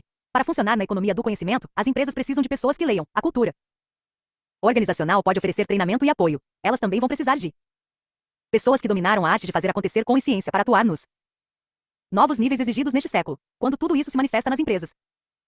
Por meio das expectativas, do treinamento e da estruturação de cima para baixo. Os resultados em termos de desempenho organizacional podem ser profundos. Capítulo 14. GTD e a ciência cognitiva. Desde que a primeira edição de A Arte de Fazer Acontecer foi publicada, pesquisas importantes no campo da psicologia social e cognitiva documentaram e validaram a eficácia dos princípios em que se baseia este método. Até pouco tempo atrás, essas práticas só podiam ser conradas de maneira experimental com base em relatos. Qualquer pessoa que já tivesse aplicado as técnicas do método GTD de capturar, esclarecer, organizar e retir sobre o inventário resultante obteve os mesmos efeitos. Mais clareza, controle e foco, além de todos os benefícios pessoais e profissionais resultantes associados a essa experiência. Se você, em alguma medida, já tiver começado a implementar as técnicas que apresentei até aqui, sem dúvida terá percebido alguma melhora no seu desempenho. Estudos rigorosos de especialistas na área da ciência cognitiva, abrangendo de aspectos individuais a corporativos, começaram a oferecer dados que dão base teórica a este método e explicam como e por que essas melhoras são produzidas. Sob certo aspecto, talvez seja como alguém provar que a gravidade existe depois de todos a experimentarmos e lidarmos com ela desde que nos entendemos por gente. Mas, de outra perspectiva, esses trabalhos talvez conrão as credenciais necessárias para a orientação de como dominar o eixo de trabalho que apresentei aqui, além de explicar por que os processos e os comportamentos aparentemente simples descritos em A Arte de Fazer Acontecer produzem resultados tão contundentes. Item. Essas pesquisas de apoio surgiram dentro de várias estruturas e categorias. Psicologia positiva, cognição distribuída, o valor da mente externa, alívio da carga cognitiva das pendências, teoria do Ucho, teoria da autoliderança, busca de objetivos, por meio de intenções de implementação, capital psicológico, PSYCAP. O GTD e a psicologia positiva. Em 2000, Martin Seligman assumiu a presidência da Associação Americana de Psicologia. Em seu discurso de posse, ele ou a categoria a mudar seu foco de apenas descrever, estudar e diagnosticar os aspectos negativos da condição humana, para começar a dedicar mais atenção aos aspectos positivos do que significa ser humano. É claro que sua mensagem era simplesmente mais uma personificação das ideias predominantes de Abraham Maslow, surgidas em meados do século XX, de realização pessoal como a área mais rica da psicologia. Mas, desde essa convocação para a ação de Seligman, a psicologia positiva se transformou num componente avançado desse campo de estudo. As pesquisas geradas por essa mudança de perspectiva têm sido conduzidas nos níveis teórico e prático. Elas enriquecem nossa compreensão de inúmeras construções psicológicas e têm sido usadas para melhorar a vida de muita gente. A psicologia positiva é uma disciplina muito ampla, mas uma amostra de seus aspectos relevantes inclui felicidade, bem-estar psicológico, experiência ideal de Ucho, significado, paixão, propósito, liderança autêntica, pontos fortes, valores, caráter e virtude. Programas de pós-graduação nessa área surgiram em todo o mundo e continuam se proliferando. Como isso é relevante para a arte de fazer acontecer? O método é mais que apenas um meio de gerenciar tarefas e projetos. Sob muitos aspectos, ele se preocupa mais com questões fundamentais de trabalho com significado, vida consciente e bem-estar psicológico do que em oferecer técnicas para ser mais eficiente e produtivo. A ênfase em, e a necessidade de, pensar nos resultados referentes às coisas que encontramos, assim como em desenvolver um meio de captura, esclarecimento, organização e avaliação de resultados, para que possamos pensar com mais clareza, descreve as práticas essenciais que de fato tornam real a experiência de viver melhor. Dito isso, ainda é interessante examinar alguns dos diversos estudos e teorias que se concentraram em aspectos mais específicos das relações entre nossa mente, nosso bem-estar e nosso desempenho, tudo em estreita correlação com os princípios e técnicas do método GTD. Cognição distribuída, o valor da mente externa. Em 2008, um trabalho fascinante intitulado Getting Things Done, A Science Behind Stress-Free Productivity, a arte de fazer acontecer, a ciência por trás da produtividade sem estresse, foi publicado em uma revista profissional por dois pesquisadores belgas que analisaram minha metodologia especificamente sob a perspectiva de dados verificáveis e teoria. Os operacionais da ciência cognitiva. 41 as avaliações e conclusões brilhantes e minuciosas deles se estendem além do que posso tratar aqui com justiça. Vale a pena ler o ensaio mais de uma vez. Mas basta dizer que a teoria é profunda. Sua mente foi criada para ter ideias, com base na detecção de padrões, mas não foi programada para se lembrar de muitas coisas. Sua mente serve para ter ideias, não para armazená-las. Por causa da maneira como se desenvolveu, a mente é ótima para reconhecer, mas péssima para lembrar. Basta dar uma olhada nos compromissos de hoje programados no calendário para, em poucos segundos, ter uma percepção coerente de seus conteúdos e contextos. Mas seria uma experiência terrível tentar recuperar o conteúdo dos próximos 14 dias do seu calendário, usando apenas a memória. Uma maravilhosa exposição das descobertas recentes da ciência cognitiva relacionadas com nossa capacidade limitada de gerenciar e manter a consciência de dados relevantes na era da informação e com a necessidade de desenvolver e usar um cérebro externo, foi feita por Daniel Levitin em seu livro A Mente Organizada. 42 A conclusão é que, quando você usa a memória como seu sistema de organização, como quase todo mundo do planeta ainda faz, principalmente em relação a seus métodos de gerenciar a própria vida, sua mente de fato fica sobrecarregada e incompetente, uma vez que você exige dela um trabalho intenso para o qual não está bem equipada. No entanto, se você for capaz de concentrar sua mente para criar, de modo apropriado e ciente, ótimo gatilhos para posterior reação e ação, como ler um e-mail, então marcar uma reunião no seu calendário para lidar com a questão no momento oportuno. Ela relaxa e passa com ar no raciocínio automático e renado ao deparar com coisas específicas em que precise focar, no contexto apropriado. Você garante que verá a reunião no calendário com antecedência suficiente para se preparar para ela. O método GTD fornece meios para identificar essas coisas que requerem atenção concentrada, aplicando-os de modo ciente desde o início e organizando os gatilhos para o raciocínio adequado no momento certo. Os pesquisadores belgas elaboraram uma exposição elegante da ciência por trás da maximização e ciente das áreas em que a mente é eficaz ou ineficaz, criando uma estrutura de como produzir resultados de grande impacto de modo mais eficaz e com o mínimo esforço mental. 43. Alívio da carga cognitiva das pendências. Muito trabalho produtivo foi feito no início deste século pelo Dr. Roy Baumeister com outros autores, determinando os efeitos sobre a consciência de itens pendentes, objetivos, projetos, resultados, etc., com os quais nos comprometemos mas que deixamos incompletos. Seus estudos simplesmente concluíram o que venho constatando há décadas: tarefas incompletas ocupam espaço na mente, limitando a clareza e o foco. 44 O interessante é que, alinhado às práticas do GTD, Baumeister também provou que não é necessário concluir esses itens para aliviar esse fardo na mente. Fundamental é ter um plano conhábil que garanta comprometimento futuro. 45 No modelo de Baumeister, apenas determinar a próxima ação para cumprir o compromisso é o resultado não do planejamento, desde que o gatilho ou lembrete seja posto no lugar em que com a mosca olharemos no momento certo. Meu pensamento e meu modelo foram bastante citados em seu incrível livro Força de Vontade. 46 Que os posiciona no rico contexto do gerenciamento do músculo mental a ser exercitado o tempo todo, sobretudo no trabalho do conhecimento. Teoria do fluxo. Um dos conceitos mais populares nessa área, constantemente associado ao GTD, é a ideia de Osho, o estado ideal de desempenho e engajamento. O estado de Osho é o que os atletas chamam de estar na zona, e apresenta uma estreita correlação com a ideia de mente como água, que apresentei no capítulo 1. A experiência do Osho é marcada por vários componentes diferentes, muitos dos quais já são adotados pelo método GTD. Para experimentá-lo, é necessário que suas competências em determinada tarefa estejam à altura do 10 a U. Se o 10 superar seu nível de habilidade, você se sentirá ansioso, e se suas habilidades superarem o 10 a U, você provavelmente se sentirá entediado durante a atividade. 47 O Osho costuma ser acompanhado pela concentração total na tarefa dada, e você se sente no controle e tem objetivos claros em vista. Indivíduos em estado de Osho em geral têm ideia do que vem em seguida e recebem um feedback imediato ao longo da execução da tarefa. Também experimentam uma combinação de ação e consciência, durante a qual perdem a consciência de si e a noção do tempo. Elas costumam estar intrinsecamente motivadas, executando uma atividade por prazer, e não em busca de recompensas externas. Quem está em Osho em geral apresenta ótimo desempenho e cá completamente absorvido pelo que está fazendo. Uma vez que as pessoas tenham experimentado o estado de Osho, sentem-se compelidas a repetir as atividades que lhes permitiram isso. Embora o conceito de Osho tenha sido criado inicialmente para a investigação das atividades de lazer, como escalada, pintura, Csikszentmihalyi e Lefebvre 48, descobriram que as pessoas se engajam em atividades muito desadoras que demandam altas habilidades com mais frequência no trabalho, 54%, do que no lazer, 18%. Em seu artigo, eles explicaram que muitas funções apresentam estruturas de objetivos e feedback que permitiriam a experiência do Osho no trabalho, fenômeno associado a níveis mais altos de bem-estar subjetivo. 49. Você só consegue dar atenção consciente a uma coisa de cada vez. Se realmente é uma coisa só que detém sua atenção, você está em estado de fluxo. O método GTD inclui várias condições da experiência de Osho, entre elas, ter objetivos claros e receber feedback. A ênfase na atenção focada em uma ação de cada vez está estreitamente associada ao ponto crucial da experiência de Osho, deixar-se absorver por completo numa atividade única, em que o campo do estímulo é limitado. A adoção do método GTD possibilita que as pessoas entrem em estado de Osho na vida pessoal e profissional com mais facilidade. Ao tirar as tarefas da cabeça e transferi-las para um sistema externo, elas podem ver e monitorar seu progresso com mais tranquilidade, o que é uma forma de feedback. Dispor de um panorama completo dos próprios compromissos no trabalho e na vida pessoal ajuda os indivíduos a tomarem melhores decisões a respeito de em qual coisa prestar atenção a cada momento, o que, por sua vez, lhes permite se engajar mais completamente na tarefa que tem em mãos, tornando o Osho um resultado mais provável. Teoria da autoliderança. A teoria da autoliderança remonta a meados da década de 1980, como um conceito expandido da autogestão. De acordo com Neck e Mans, 50 a autoliderança é o processo pelo qual as pessoas controlam o próprio comportamento, influenciando a si mesmas por meio de estratégias comportamentais e cognitivas específicas. A popularidade da autoliderança disparou em decorrência dos inúmeros livros voltados para os praticantes, das publicações teóricas e empíricas em periódicos e dos programas de treinamento. As estratégias que envolvem conceitos de autoliderança normalmente são divididas em 3 categorias: foco no comportamento, recompensas naturais e padrão de pensamento construtivo. As estratégias de foco no comportamento em geral se concentram em reforçar a autoconsciência com o objetivo de facilitar a gestão do comportamento. No contexto do trabalho, essas estratégias quase sempre enfatizam a execução de tarefas necessárias mas desagradáveis. Nesse grupo de estratégias estão incluídas a autoobservação, a admissão de objetivos, a autorrecompensa, a autopunição e a autoindução. As estratégias de recompensas naturais se destinam a criar situações em que o indivíduo é motivado ou recompensado pela atividade em si.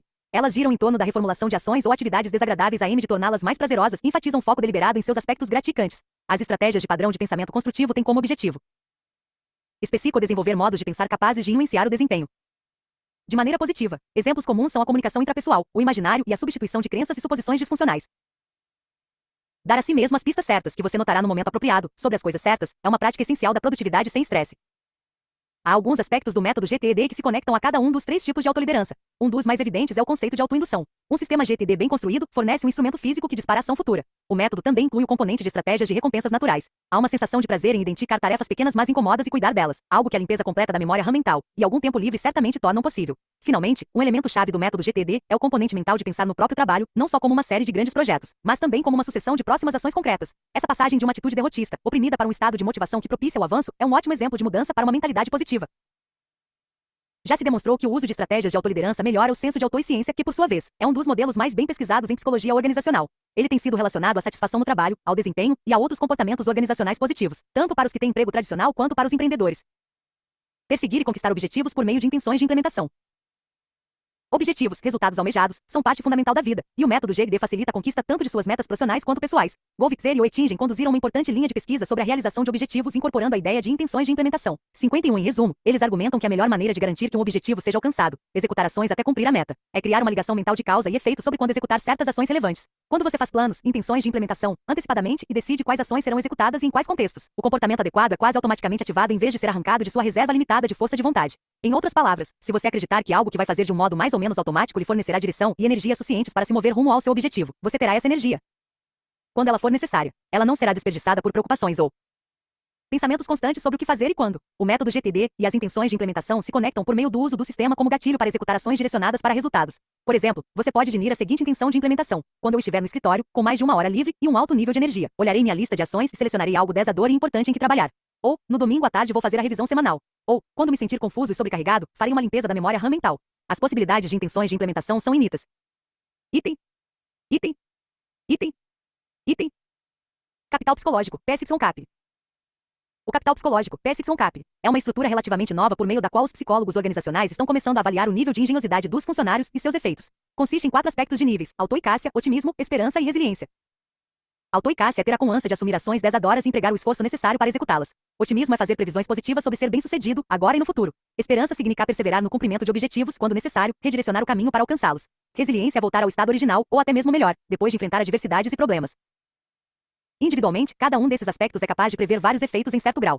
Por exemplo, o grau de otimismo de alguém pode estar estatisticamente relacionado a determinados comportamentos e resultados. Entretanto, quando os 4 componentes são considerados em conjunto, no que os psicólogos chamam de PSYCAP, é possível prever muito mais do que a mera soma dos efeitos de cada um. O PSYCAP tem sido associado a muitos resultados individuais e corporativos positivos, como desempenho no trabalho 52 e bem-estar psicológico. 53 O PSYCAP é mais a descrição de um estado que um conjunto de traços em si, ou seja, é algo que pode mudar ou ser mudado, desenvolvido ou minado quase a cada minuto, como o humor de alguém. Em termos mais simples, que é a diferença entre se ter um bom ou um mau dia. Você está se sentindo por cima ou derrotado? A boa notícia é que esses estados são maleáveis, você pode tomar atitudes que os transformem e os melhorem sem ter que mudar aspectos que lhes são inerentes. A arte de fazer acontecer se relaciona diretamente com os 4 ingredientes do PSYCAP e com seus resultados almejados. Ao capacitar as pessoas a criarem e manterem um panorama completo de seus compromissos consigo mesmas com os outros a aim de tomar boas decisões sobre o que fazer, ou não fazer. A qualquer momento, o método GTD desenvolve automaticamente o senso de confiança e controle, autoeficácia. O simples ato de identificar todos os laços abertos e transferi-los da memória para uma mente externa, enquanto se identificam sistematicamente ações concretas e factíveis puro exercício de autocontrole e direcionamento. Quem pratica o método GTD sabe exatamente o que precisa ser feito e qual ação deve tomar para alcançar os resultados almejados, considerando as restrições de tempo, energia e contexto. Adotar o GTD predispõe as pessoas ao otimismo, porque as torna aptas a detectar conexões entre a conclusão bem-sucedida dos projetos e os próprios esforços deliberados e direcionados para o objetivo. Elas identificam projetos significativos, articulam os próximos passos necessários para completá-los e então idealmente acompanham o processo até que ele seja concluído. À medida que cada vitória é alcançada, isso produz uma capacidade maior de assumir mais compromissos.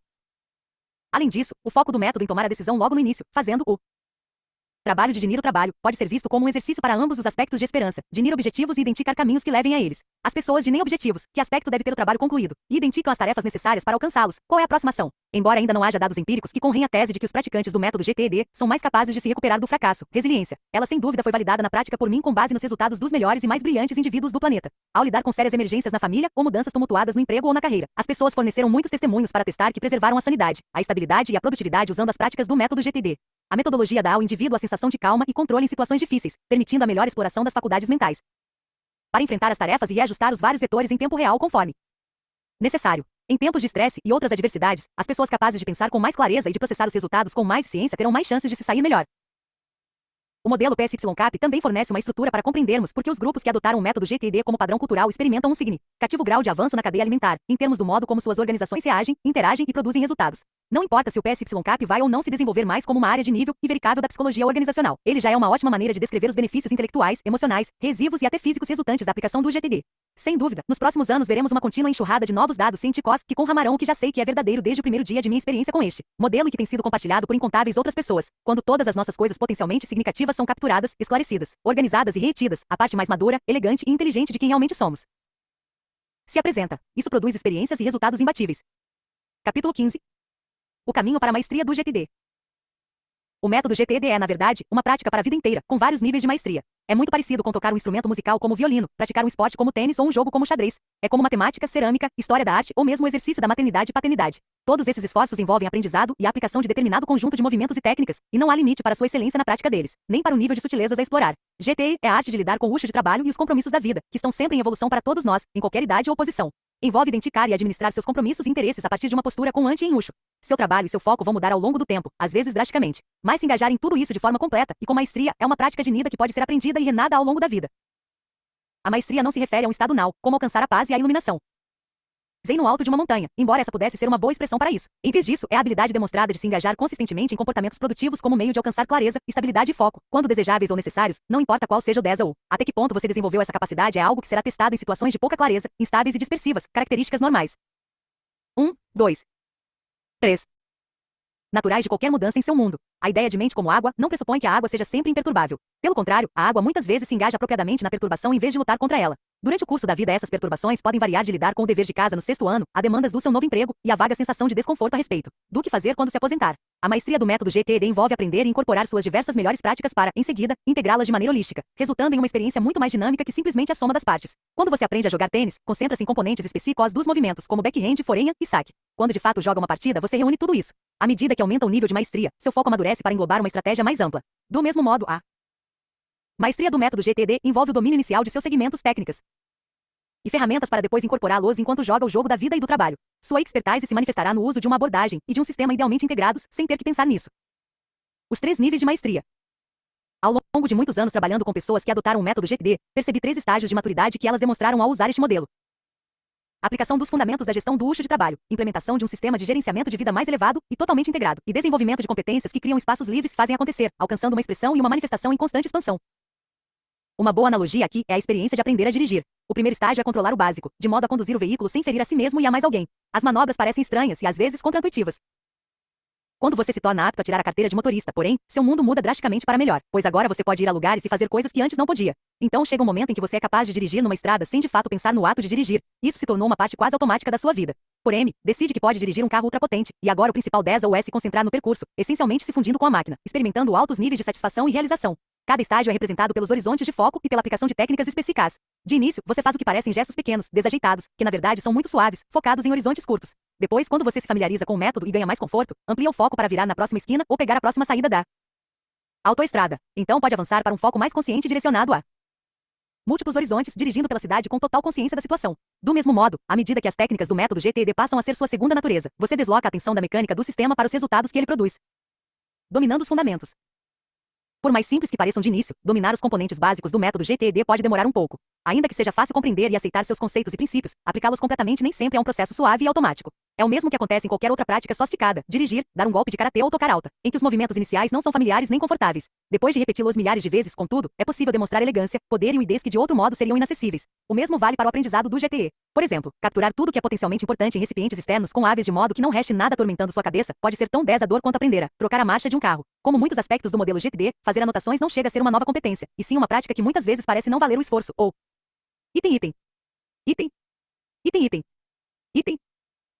Até mesmo contraintuitiva, se não é importante neste momento, por que eu deveria me incomodar? Tornar-se sensível à necessidade de externar esses pensamentos, assim como criar o hábito de fato, executar as ações necessárias com uma ferramenta sempre à mão, sem exceção, é o verdadeiro 10 ou outras práticas básicas que mesmo se implementadas inicialmente, logo regridem para pendências, se tornam obsoletas e portanto disfuncionais incluem evitar decidir as próximas ações a respeito das coisas a fazer, usar completamente a lista aguardando resposta, de forma que todos os itens que devem ser apresentados por outros estejam inventariados e sejam revisados para acompanhamento no momento oportuno, usar listas de assuntos a tratar para capturar e gerenciar as comunicações com os outros, manter arquivos e sistemas de referência simples e acessíveis, manter no calendário apenas o cenário mais árido, sem minar sua habilidade com inputs extras, fazer revisões semanais para manter o sistema funcional e atualizado. É fácil perder o rumo. Se você quer mesmo implementar o método GTD, não é difícil começar, como tentei lhe garantir com as instruções dadas nos capítulos anteriores deste livro. Em algum momento, porém, o restante da sua realidade inevitavelmente vai avançar até você com força total, e, se as novas práticas ainda não tiverem tido tempo de se enraizar em seus padrões de comportamento, ficará relativamente fácil perder o rumo. As pessoas estão tão acostumadas a deixar as coisas na cabeça, que é muito fácil escorregar de volta ao padrão que lhes é familiar. Decidir as próximas ações exige um grande esforço cognitivo, que pode sedutoramente ser evitado se determinada situação não for crítica. Reservar algum tempo para a revisão semanal, se ainda não tiver sido instituído como hábito, pode ser um 10 ou assustador. Tudo isso começa a resultar num sistema pessoal incompleto e desatualizado. Você não vai mais com ar nas suas listas para lidar em todo o cenário, e como o sistema não está mais aliviando a pressão, você concluirá que não vale mais a pena mantê-lo, e enviará todas as coisas de volta para sua cabeça. Nessas circunstâncias, não é incomum alguém sair do rumo de maneira exponencialmente rápida. Mas também é fácil reencontrar o caminho.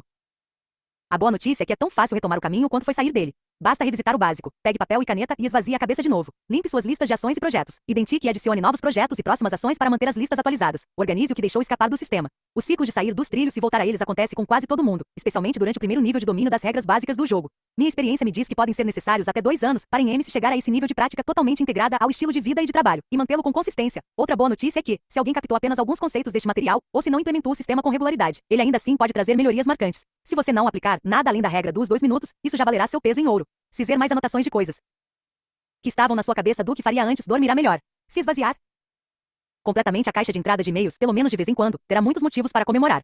E se você simplesmente perguntar qual é a próxima ação, a si mesmo ou a qualquer outra pessoa quando, de outro modo, não faria isso, esse truque vai ajudá-lo a alcançar a produtividade sem estresse. É claro que quanto mais essas técnicas começarem a atuar juntas como um todo, de modo sistemático e consistente, maior será o aumento da experiência do controle focado e relaxado. Dominar o básico é transformador para todo mundo que consegue fazer isso. Se você chegar a esse estágio, fará acontecer muito mais depressa e com mais facilidade, e vai agir com confiança muito maior em seu modo de lidar com os detalhes operacionais da vida. Nesse primeiro nível de maestria do GTD, você deve se manter sob controle e focado hora a hora, dia a dia. Nível de graduação Gestão Integrada da Vida. A esta altura, você está pronto para avançar para o próximo nível, com as mãos no leme da sua vida semana a semana, mês a mês, ou até numa base mais longa. Isso requer um nível mais sutil de consciência e prática. Como mencionei antes, conforme você evoluir na direção de um carro, amplia seus horizontes, o que gera movimentos mais suaves, e você consegue focar mais aonde está indo do que no mecanismo que vai levá-lo até lá. Do mesmo modo, quando você atingir certo nível de maturidade com o método GTD, não estará mais tão focado no sistema em si, ou em como você está trabalhando com ele, mas vai usar meios mais exíveis e personalizados como sua ferramenta de confiança para facilitar o controle e o foco por mais tempo. Enquanto o primeiro nível de maestria envolve caixas de entrada, reuniões, e-mails, telefonemas, assuntos a tratar, lista aguardando resposta, sistemas de referência, gerenciamento de listas, acesso às ferramentas certas, etc. O segundo se concentra no rigor da definição das questões mais importantes que direcionam o conteúdo do nível básico. Essas ações e informações específicas existem por conta de sua relevância para coisas maiores que elas mesmas, os projetos que temos que concluir, os problemas que temos que resolver, as áreas de foco e de interesse que temos em nossa vida complexa. Por que você está recebendo esse e-mail? Qual é o propósito dessa reunião e por que você tem que participar? O que vai acontecer no próximo trimestre e sobre o que você tem que começar a agir agora? Que projetos devem ser transferidos para a lista algum dia, talvez e vice-versa, por conta de algumas das grandes mudanças em andamento? Dominar os elementos essenciais que fornecem o básico de execução e CAIs também oferece capacidade e espaço para lidar com um nível maior de controle e foco projetos, e como eles são identificados, gerenciados e compreendidos em relação uns aos outros, as estruturas mais amplas dentro das quais operamos. Desenvolver o conforto com a mente externa libera e reforça as item capacidades cognitivas de uma pessoa, abrindo caminho para muito mais usos criativos e produtivos de um sistema integrado de autogestão. Os marcos deste próximo nível de maturidade com o GTD são um inventário de projetos completo, claro e atualizado, um mapa operacional das próprias funções, responsabilidades e interesses, pessoal e profissionalmente, um sistema de gestão da vida totalmente integrado, ajustado de acordo com necessidades e direcionamento pessoais e usado para conduzi-lo dinamicamente além do dia a dia, ideias e surpresas que o estimulam a usar esse método em vez de desmotivá-lo a continuar. Quando os projetos se tornam os sinais vitais do seu sistema operacional.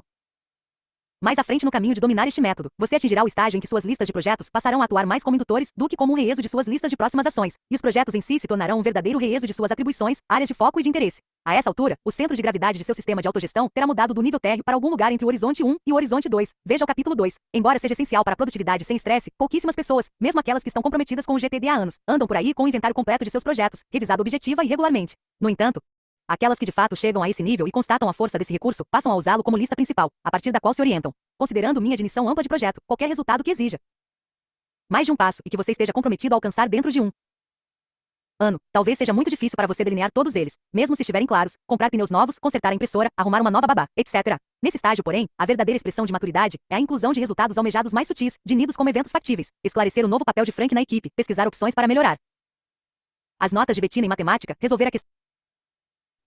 Você pediu para parar, Luiz Marcelo?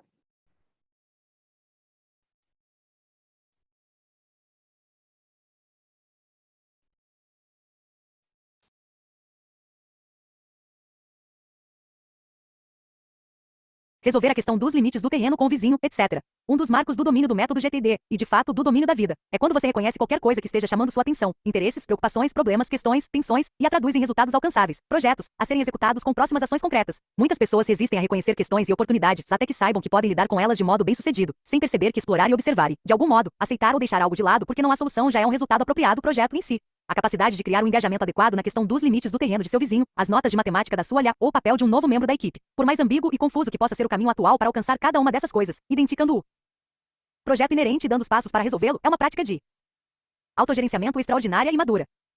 Acessando e povoando sua lista de projetos a partir das áreas de foco. Todas as coisas que fazemos na vida envolvem cumprir algum aspecto dos papéis e responsabilidades que assumimos ou uma área de interesse e comprometimento. Ligo para meu irmão só para dar um oi e saber como ele está porque as relações familiares são importantes para mim. Faço compras no mercado porque considero saúde e vitalidade importantes. Elaboro uma pauta para a reunião do conselho porque meu papel na empresa exige que eu mantenha uma visão geral da organização. Sempre que as pessoas produzem um checklist para esse horizonte, as áreas de foco profissionais e pessoais que conseguem identificar, elas invariavelmente percebem que há mais projetos que precisam acrescentar. Muitas vezes também perceberão que não estavam dando a devida atenção a algum aspecto da vida profissional ou pessoal, ou de ambas, e ficam motivadas a trazer mais equilíbrio e completude à lista de projetos. Sistema integrado de gestão total da vida. O terceiro aspecto desse estágio de maestria é que seu sistema terá se tornado não apenas um conglomerado de várias listas, informações, aplicativos e ferramentas, mas uma cabine de comando coesa com todos os componentes funcionando em conjunto para se engajar efetivamente em quaisquer circunstâncias que surgirem. Você já terá conquistado a capacidade de personalizar suas listas e categorias, assim como o modo de usá-las, em resposta às mudanças em seu mundo e à crescente sofisticação das possibilidades. Isso é um reeso da sua consciência funcional em relação ao GTD. Você compreende a essência e reconhece o valor das várias partes do modelo, portanto tem liberdade de ajustar o modo como ele é implementado, de maneira a atender melhor às suas necessidades. Você poderia criar do zero seu aplicativo personalizado do sistema GTD, se necessário, com as ferramentas que tem à mão. Você é guiado pelo princípio de elaborar e seguir os mapas de orientação, indispensáveis para ter certeza de que está devidamente focado. conforme as exigências de cada situação. Você nunca perdido a respeito do que fazer com relação a coisa alguma, um cartão de visita que recebeu durante um almoço, uma ideia com a qual acordou esta manhã a respeito de um projeto que quer iniciar, um convite particular inesperado para um grande evento de gala, ou seu hemograma para o próximo check-up médico. Você pode criar os marcadores certos para qualquer dado potencialmente importante. Também será fácil aguçar a noção de suas prioridades para uma viagem próxima, ter tudo de que precisa para a próxima palestra que vai ministrar, com um esforço mínimo, preparar uma visão geral da companhia para o banco, e rapidamente criar um rico contexto para uma conversa em família sobre os planos para os próximos 2 anos. Você tem à sua frente um painel de controle dinâmico que o orienta em praticamente todos os contextos, seja em casa, no escritório ou em trânsito, de maneira contínua e integrada. As pressões aumentam em vez de diminuírem a utilização dessas práticas. Uma das observações mais comuns que ouço das pessoas que, até certo ponto, usaram o GTD mas não avançaram muito com ele, é que se afastaram do método porque tinham uma série de viagens de negócios, ou ficaram de licença por causa de uma gripe, ou houve uma crise inesperada com um cliente importante, ou foram solicitadas a cuidar de um projeto grande, além de seu trabalho regular, e por aí vai. E uma das coisas que mais costumo ouvir das pessoas que amadureceram sua aplicação e sua experiência com o método GTE é que ele as capacitou a negociar esses tipos de situação tensa com muito mais eficácia e muito menos estresse. Portanto, um marco importante de progresso no caminho para o domínio do método GTD nesse estágio é essa transição, quando as questões e as oportunidades estimulam a prática de suas técnicas em vez de fazer com que os usuários abandonem o método. Quando um novo problema no trabalho explode, você pode retomar o controle depressa com uma nova varredura mental em vez de trazer todos os problemas de volta para sua cabeça. Você identifica os resultados desejados, os projetos e as próximas ações, nas circunstâncias atuais, o mais rápido possível em vez de apenas se preocupar com o que está acontecendo. Você faz até uma revisão semanal no meio da semana, porque precisa desse tipo de foco elevado para reajustar o trabalho em vez de regredir ao mais recente e mais gritante como critério de priorização. Operar nesse nível de domínio do GTD é viável e verdadeiramente renado. A experiência para quem chegou a esse ponto é a de garantir as condições para o sucesso. A admissão de sucesso para um guitarrista de 24 anos será muito diferente da admissão para um advogado de 54 anos, pai de 3 filhos, mas a experiência e o processo para chegar lá com o método são muito semelhantes. Pós-graduação, foco, direcionamento e criatividade.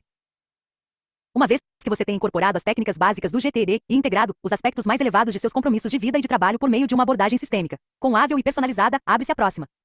Item. Fronteira. Usar o espaço interno limpo para otimizar sua experiência AD in Tum. Esse nível de maestria envolve 2 aspectos principais. Aplicar o foco liberado para explorar os aspectos mais elevados de seus compromissos e valores. Desenvolver a mente externa para produzir novos valores. Liberdade para se engajar nas coisas mais significativas. Uma vez que você saiba e com o que pode e vai executar efetivamente qualquer item que caia em sua caixa de entrada, terá liberdade para lançar qualquer coisa nela, seja sua próxima ideia maluca, uma nova tecnologia a pesquisar, um livro que deseja escrever ou uma ONG que queira apoiar. O poder de produzir produz poderosas possibilidades. 54 como espero ter deixado claro ao longo deste livro, a capacidade de concentrar a atenção nos níveis mais sutis e elevados da vida e do trabalho depende em grande parte de se dar conta dos aspectos mais operacionais e triviais, inevitavelmente necessários que, sem o engajamento adequado, podem facilmente dispersar e exaurir o foco criativo. Admiro as pessoas que conseguem compartimentar a consciência o suficiente para serem capazes de redigir o roteiro de um UME, rascunhar a declaração de missão de uma ONG ou escrever um poema perfeito para os votos de casamento, em meio a toda a confusão de e-mails não respondidos. Computadores quebrados, impostos a serem pagos, reclamações da sogra sobre a decoração do casamento, e a necessidade de aumentar a linha de crédito no banco, ainda perturbando a mente delas. Sei que se todas essas questões fossem silenciadas com o engajamento adequado sob a perspectiva do GTD, o espaço e a inspiração para as atividades mais criativas seriam tremendamente ampliados.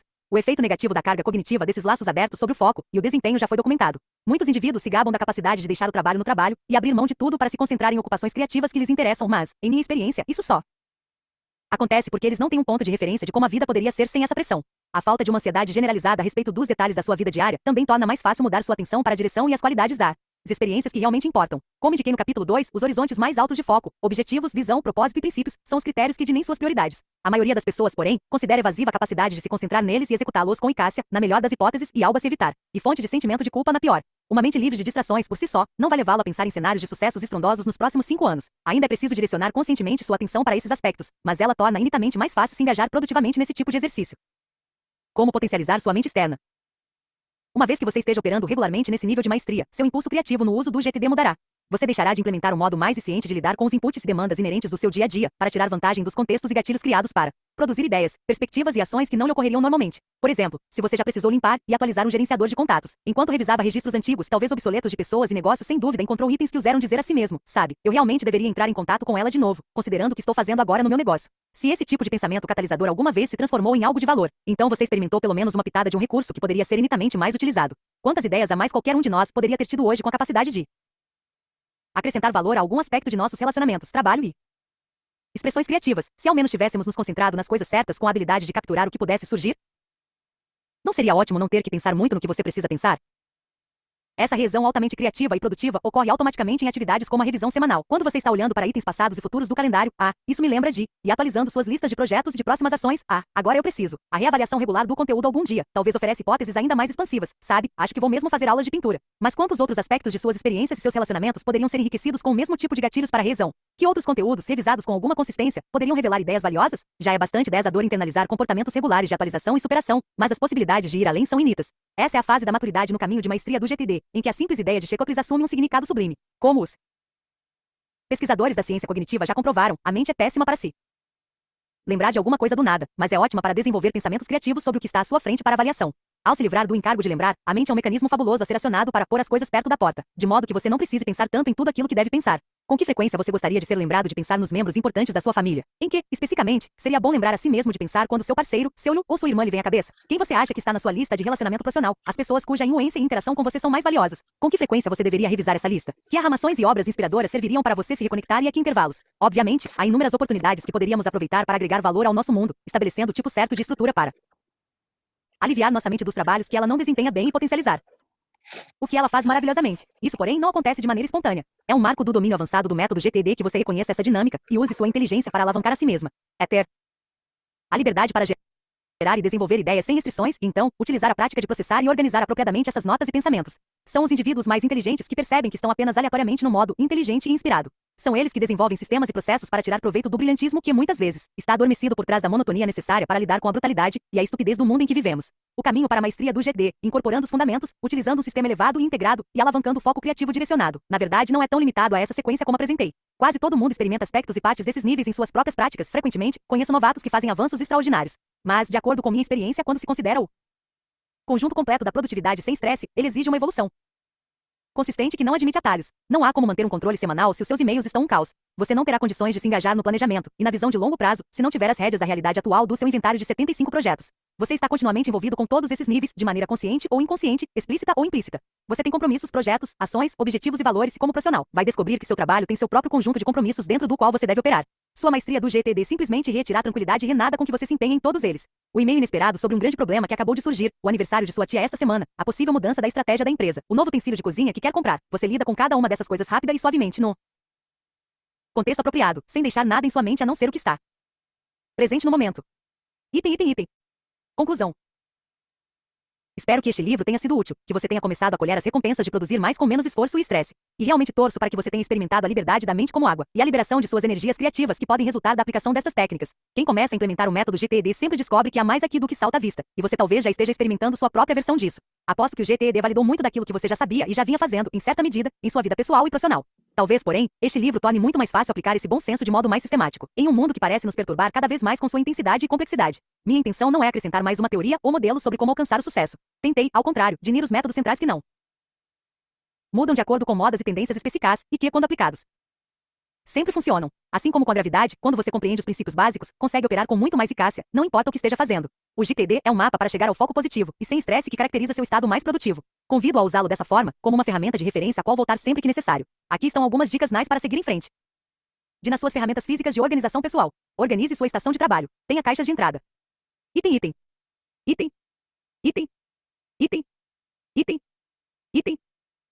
Crie um sistema de referência pessoal, eficaz e acessível para casa e para o trabalho. Use um bom organizador para gerenciar suas listas, de modo que você se sinta sempre motivado a usá-lo. Dê a si mesmo permissão de fazer quaisquer mudanças que esteja contemplando para melhorar os seus ambientes de trabalho. Pendure quadros, compre canetas, jogue coisas fora, reorganize a área de trabalho. Motive-se a começar. Reserve algum tempo para reorganizar toda uma parte do escritório e, em seguida, diferentes partes de sua casa. Reúna tudo no sistema e siga o método GTD. Compartilhe com outras pessoas qualquer coisa de valor que você tenha encontrado aqui. É a maneira mais rápida de aprender. Releia a arte de fazer acontecer daqui a 3 ou 6 meses. Você descobrirá coisas que deixou passar na primeira leitura. Garanto que terá a sensação de estar lendo um livro completamente novo. Mantenha-se em contato com pessoas que também estejam se esforçando para colocar em prática esses comportamentos e padrões. 55. Tenha um excelente resto da sua vida.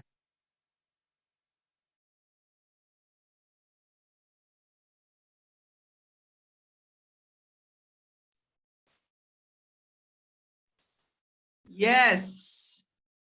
Finalizando. Muito bom, hein? Muito bom, muito bom. É um livro organizacional, né? Seja bem-vindo, João Aurélio. Organizacional. Simples, né? Não complique, esvazie a cabeça, só faça planejando, planeje para fazer, Sua lista de contatos, sua agenda, enfim. Quem quer trazer alguma coisa aí?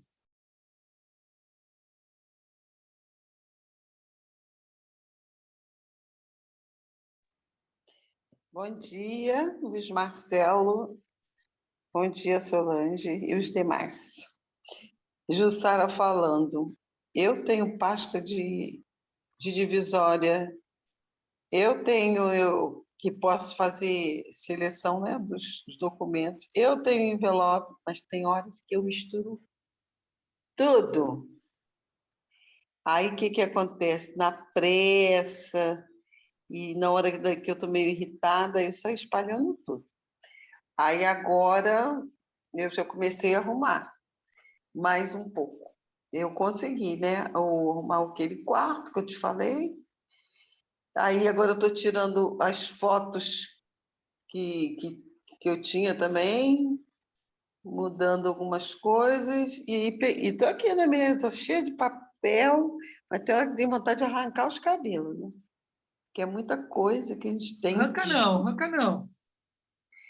Mas eu voltei a organizar.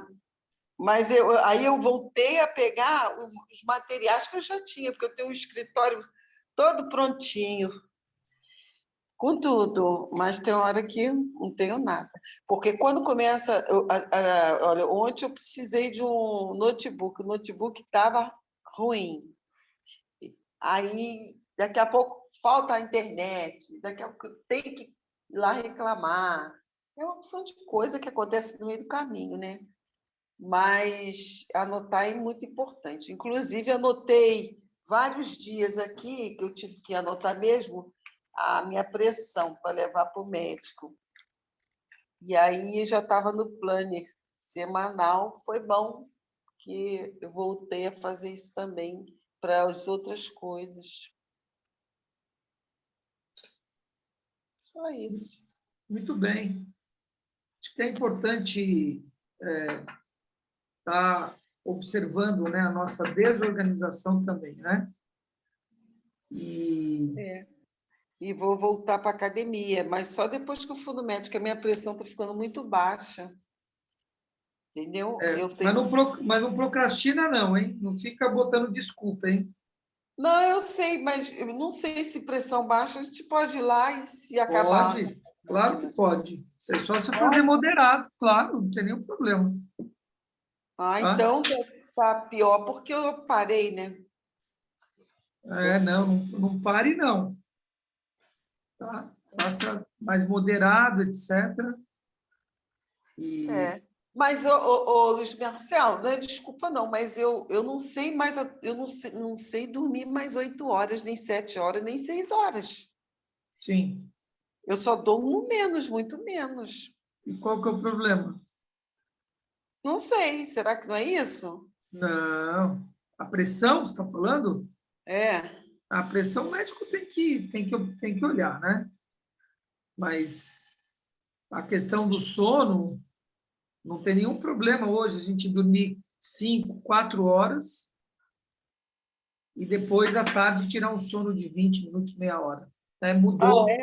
Esse eu tiro. Esse ciclo mudou, né? Não tem mais aquilo que a gente tinha, que a gente recebia dos nossos pais, que tem que dormir 8 horas, etc. Não.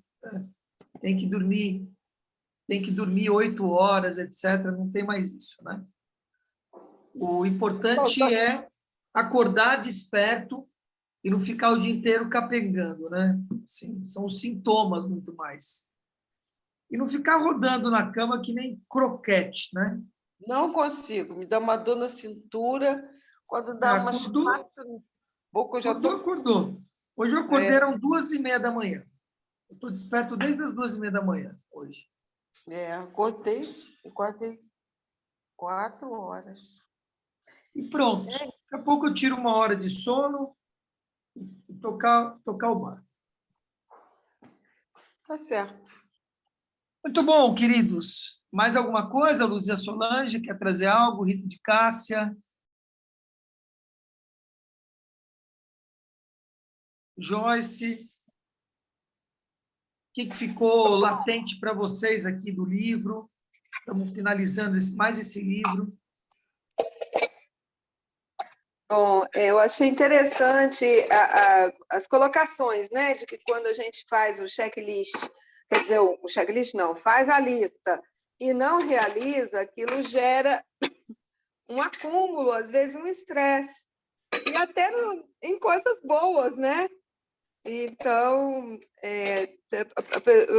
eu para mim, né, fazer listas que realmente eu possa realizar e tal, e as outras coisas ficam assim, podem ser incluídas no decorrer aí, né, das coisas.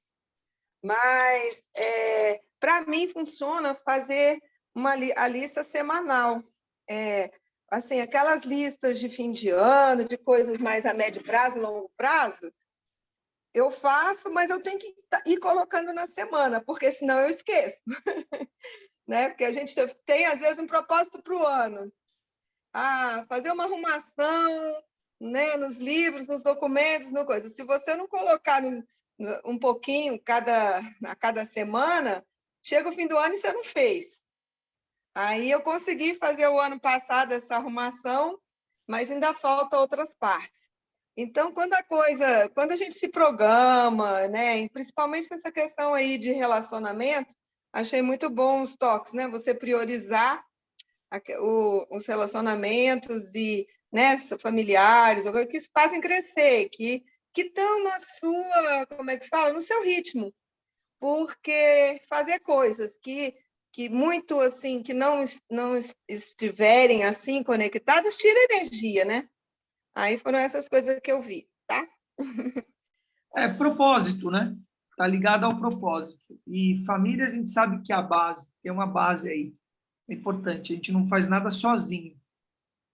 E a gente precisa entender isso, né? Eu estava falando com quem que foi isso? Foi com a Marleide que eu falei isso, né? Na turma 6.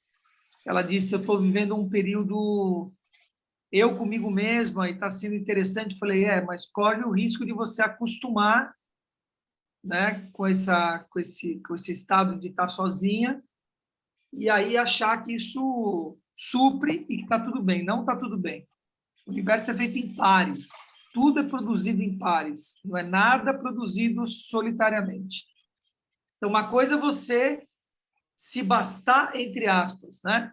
Dizer, tudo bem, eu não dependo, mas eu quero estar, né, com alguém, um companheiro, uma companheira, quero dividir essa jornada e construir essa base.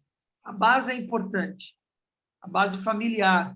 Eu digo carnal e espiritual, as duas coisas, né? Então, alinhar isso ao nosso propósito, sentido de vida. Aí fica leve a coisa, fica totalmente leve, alinhado e leve, né? Comunga as coisas. Uma outra coisa importante que você trouxe aí, que o livro passa, que eu acho que é importante a gente trazer, é você ter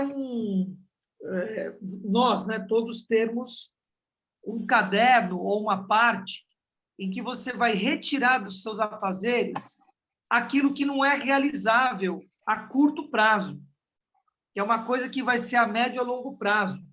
Não deixar na mesma lista, deixar ali como algo a fazer e botar prazo.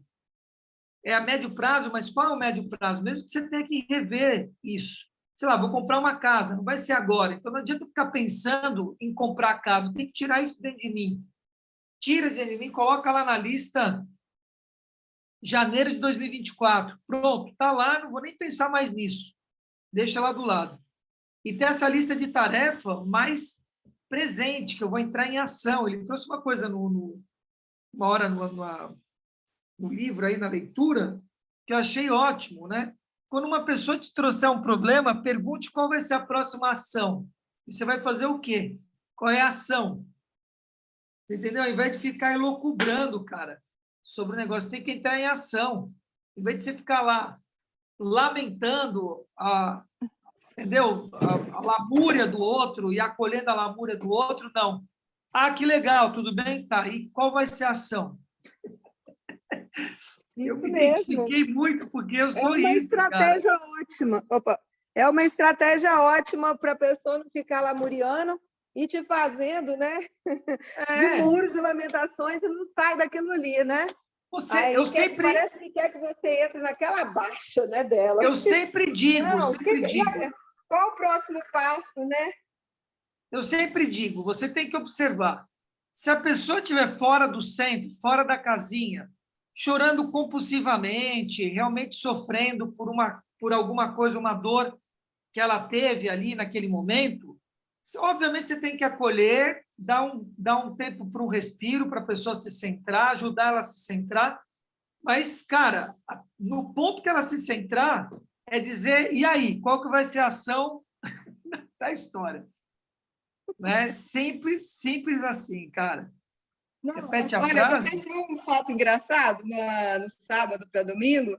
Tem uma amiga que está sempre reclamando dos namorados, Ó ou Deus, ó então, vida, ó azar. ou então que está sozinha, ou então. Aí nesse sábado, ela está namorando, ela tem 49, está namorando um rapaz de 23, que é ótimo, que não Que sei de o quê, que diversão. trata ela muito. E continuava reclamando. Continuava reclamando. Aí eu olhei para ela assim, eu falei, você não saiu ainda dessa sintonia da reclamação, tá tudo bem que você está feliz, nós estamos felizes por você. Aí ela riu e parou assim. Que coisa, né, cara? É isso, porque a pessoa nem percebe, às vezes, que está nessa onda e nessa vibração. Isso tem muito a ver com o que nós estamos vivendo, né? É isso, eu tenho batido nessa tecla. Observar o sentido da história, né? Porque às vezes está com um menino de 23 anos, mas não tem sentido, não tem propósito. É só por estar, entende? Eu estou porque eu quero companhia, quero me divertir, etc. Mas espera aí, por quê? Não estou dizendo que é isso, estou dando só como exemplo. Por quê e para quê, né? Esse lugar. Então, aí não se basta, entende? Essa é a grande questão. Não supre o que verdadeiramente é o real da É, história. Não supre. olha só que a gente tá, também estou aqui, né, na sintonia, na mesma vibe aqui, né, que o nosso grupo. Eu falei justamente isso para ela. Eu falei, você está aí, assim, você não está com uma falta de propósito, não? Aí ela começou, mas eu trabalho, mas eu falei assim, mas por que isso não está te fazendo feliz? Procura ir atrás aí do É significado, isso. né? Porque aí eu acho que a conexão dela com Deus, só partilhar isso aqui, porque é uma coisa que já está recorrente há 2 anos. Ela está trabalhando como professora numa sala com 30 alunos né, de uma idade bem bagunceira, acho que é 5, 6 anos, e aí já reclamou com a diretora, já chorou com a diretora. Ela está no calmante. Ainda bem que ela não está bebendo, porque ela conseguiu largar a bebida, né, com a medicina, né? E aí, Uhum. mas aí apelou para o canabidiol. Aí eu falei, gente, você tem que resolver isso dentro de você, se trabalhar a felicidade, os pontos positivos de você estar numa sala de aula com 30 alunos, né? Não é fácil, eu não sei como é que seria estar no lugar dela, né? Mas ir Não, para mas calmante, para dormir, é doloroso, né? Ver uma amiga indo para esse caminho é doloroso. Você pode Então, me falar alguma mas coisa? eu acho que é a mesma coisa de olhar alguém sendo frentista num posto, entendeu? Sabe? É devido à proporção, de olhar e falar qual é o sentido, porque se você está num lugar em que você não está satisfeito, é um sacrifício. Não importa se são 30 alunos, se é a gasolina 30 litros que você está colocando, vira um sacrifício, você vai ficar reclamando e descontando ali, descontando aqui. Mas isso é o retrato do que nós estamos vivendo, né, nessa humanidade. Por isso que eu tenho batido as minhas postagens agora no Instagram, estão todas alinhadas nisso. Qual o sentido? Qual o propósito de você estar fazendo isso? Qual o propósito da sua ação? Eu sei que eu já estou sofrendo, de alguma forma, eu já estava esperando isso, né? Pô, mas aí a vida fica chata. Chata é como tá. Você entendeu? Você sem sentido e sem propósito das coisas. Vai ficar muito legal quando cada ação que você tiver alinhado, cara, ao seu propósito de vida, ao seu sentido, ao seu talento, às suas virtudes. Porque aí você vai estar desfrutando da história. Senão, você não vai estar desfrutando. Seja os seus relacionamentos, sua profissão, né? Ou o que quer que seja. Eu creio, Luiz Marcelo, eu acredito que ela gosta do que ela faz, mas o problema é que ela toma muitas dores, né, dos alunos. Teve uma situação que ela me relatou, que ela ficou noites sem dormir, porque um garoto bateu no outro garoto. Aí ela pegou e falou para os pais para tomarem uma atitude. O menino foi espancado. Aí ela ficou com remorso, com aquilo na cabeça e não dormia. Eu falei para ela, olha, você não tem culpa da atitude dos pais, né? Você fez o que achou que era correto. Se você fosse punir o garoto, os pais não iam reclamar do mesmo jeito? Então, assim, é um momento mesmo que está todo mundo muito tenso, né? Muito... É isso. No caso dela, que você tá trazendo, é complexo falar do outro, né? Sem conhecer todas as dimensões, né? Então, eu estou pegando muito mais o geral da história do que a gente aqui está dialogando para resolver o problema dela, que eu nem sei qual é, mas é. Então, quando você traz essa outra questão, é uma ignorância emocional, né? É a falta de inteligência emocional, em que você usa o amor de uma forma vil, não é de uma forma apegada, não é de uma forma inteligente, não tem uma razão na emoção dela. É uma emoção sem razão, uma emoção juvenil, infantil, né? Que sofre pelo sofrimento do outro, se conectando com aquilo, percebe? Então, qual o sentido disso? De novo, espera aí, qual que é o sentido? Qual é o propósito? Você está se conectando com essa dor, mas qual é o propósito disso? O que vai levar? Para onde vai levar? Quero saber qual é o sentido. A pessoa não sabe responder. Não sabe responder. Hoje acho que chega meu bendito microfone. Por quê? Comprei um microfone de lapela. O que eu vou começar a fazer? Eu vou sair na rua e vou começar a entrevistar as pessoas. E perguntar qual o propósito dela. Ah, gostei. O que você está fazendo? Eu vou entrevistar mesmo. E vou subir isso para o canal. E a minha intenção é, em 1 minuto, 2 minutos, alinhar o propósito da pessoa. Falar, peraí, vamos pensar nisso aqui. Qual é o propósito? Qual é o sentido da coisa? Eu vou estar entrevistando essas pessoas. Eu quero mostrar isso, entende? Quero começar a mostrar isso. O quanto as pessoas estão sem sentido e sem propósito na bendita existência. E desperdiçando a vida. Porque é isso. Vai desperdiçando o tempo não volta. Sim, o que a gente tem de maior commodity que nós temos são 24 horas. Esse é o maior commodity. Ninguém tem maior, nem menor. Todos nós, seja quem for, tem 24 horas, cara. Luiz Marcelo, é a mesma coisa, por exemplo, só aparece, quando aparece, né, alguém para mim, é tudo na metade da minha idade, quase. Aí a gente faz o quê, no caso? Você... Eu vou deixando de lado. Vou fazer o quê? Só se eu tiver que botar a cabeça, eu acho que eu vou fazer assim. Vou ficar certa. Ô, Jussara, você... Eu já estou perto, só para deixar pensão para a pessoa, depois. Sim, amada, mas espera aí. Calma aí. Eu acho que no seu caso, né, uma coisa é uma pessoa com 40 anos está com uma de 20. Você, se eu não me engano, está com 69, não é isso? É, isso tudo. Então, 69, você está falando de pessoas de 40 e pouco, quase 50, não é? Isso aí. Nem Né? 40. Nem 40. Não, então não é. Aí é menos da metade. Aí você está falando de menos da metade. Já perguntei para quem, por quê.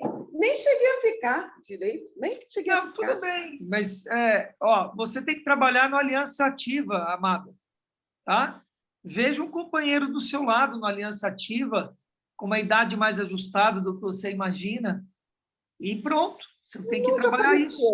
Nunca apareceu, sempre foi Amada, assim. eu estou falando do futuro, eu não estou falando do passado. Você pode ficar olhando para o passado, o que foi, o que não funcionou, etc. Esquece isso. Olha para frente, o que vai ser, o vir a Mas ser. isso é muito atual. Mas isso é muito atual o que aconteceu. Só que eu pensei, para quê e por quê? Não tem como. A pessoa ainda está lá embarcada, ficando 15 dias lá não sei aonde, nos buracos aí do mar, e eu vou continuar sozinha. E isso quando a gente quer a companhia, né? Pronto, você já está respondendo. Então, agora é olhar para o futuro. Deixar o passado. Passou, já era. Né? Eu estou te dando a dica. Ó, faça isso no Aliança Ativa. Faça no Fazer Aliança isso, Ativa. pensar, idealizar, né? Isso, dentro Foi de o que eu você. fiz. Dentro de Foi o você. que eu fiz. Né? E esteja aberta. Esteja aberta para isso. Mude a ambiência, que é importantíssimo mudar a ambiência, né? E assim por diante. Mas nós estamos desviando aqui o que foi o livro, hein? Nós estamos indo para um outro lugar aqui. Tá? Vamos ficar aqui no livro. Mas está no planejamento, Luiz Planejamento, planejamento, é isso aí. Tá, tem que botar na agenda. Fazer acontecer, não é planejamento. O livro é como fazer acontecer. E é por isso que eu estou dando essa dica. Faça aliança ativa. Né? E na aliança ativa, projete seu futuro para esse quesito. Quero um companheiro, etc. Pronto. Né? É isso. É porque família aqui, eu só tenho uma irmã. E essa me botou... ela é muito líder, e sempre me mandou. E volta e meia eu estou pulando fora. Os anos que eu mais cresci foi quando eu morei longe dela. 6 anos. Aí eu consegui muita coisa na minha vida, graças a Deus. As básicas, né? Para sobreviver e não depender. Agora vim morar perto dela. E aí ela quer me mandar até o que eu quero. Está morando perto dela, mas não com ela, né? Não. Pronto, está resolvido, então, né? Pronto. Está resolvido. Não, mas aí você falou assim, família. Aí o que acontece? Eu não tenho família. Não falei parente, eu não falei parente, eu falei família. Então o meu filho não está aqui. Seu filho não é família, seu filho é parente. Ele é parente. Então, estou Alone. Isso, precisa construir sua família, seu companheiro. Tá? Seu companheiro. E a família espiritual que você está aqui agora. Isso aqui é uma família espiritual. Tá? Isso aqui está sendo construído. E precisa ter um companheiro. Né? É importante a gente ter um companheiro e saber qual que é a base de um relacionamento. Tudo isso bonitinho. Né? Enfim. E assim por diante. Ô, João Aurélio, a Aliança Ativa é um programa que eu tenho às 5h17 da manhã no meu canal do YouTube. Aliança Ativa é você ativar a sua aliança com você mesmo, com o Espírito Santo e com Deus vivo. Ativar essa aliança todos os dias. Então, a gente faz isso, alinha os nossos 4 corpos, físico, sensorial, emocional e mental, que precisam estar alinhados, falando a mesma língua. Essa é a primeira fase. Conexão com o Espírito Santo, que é quem tem que estar nos orientando.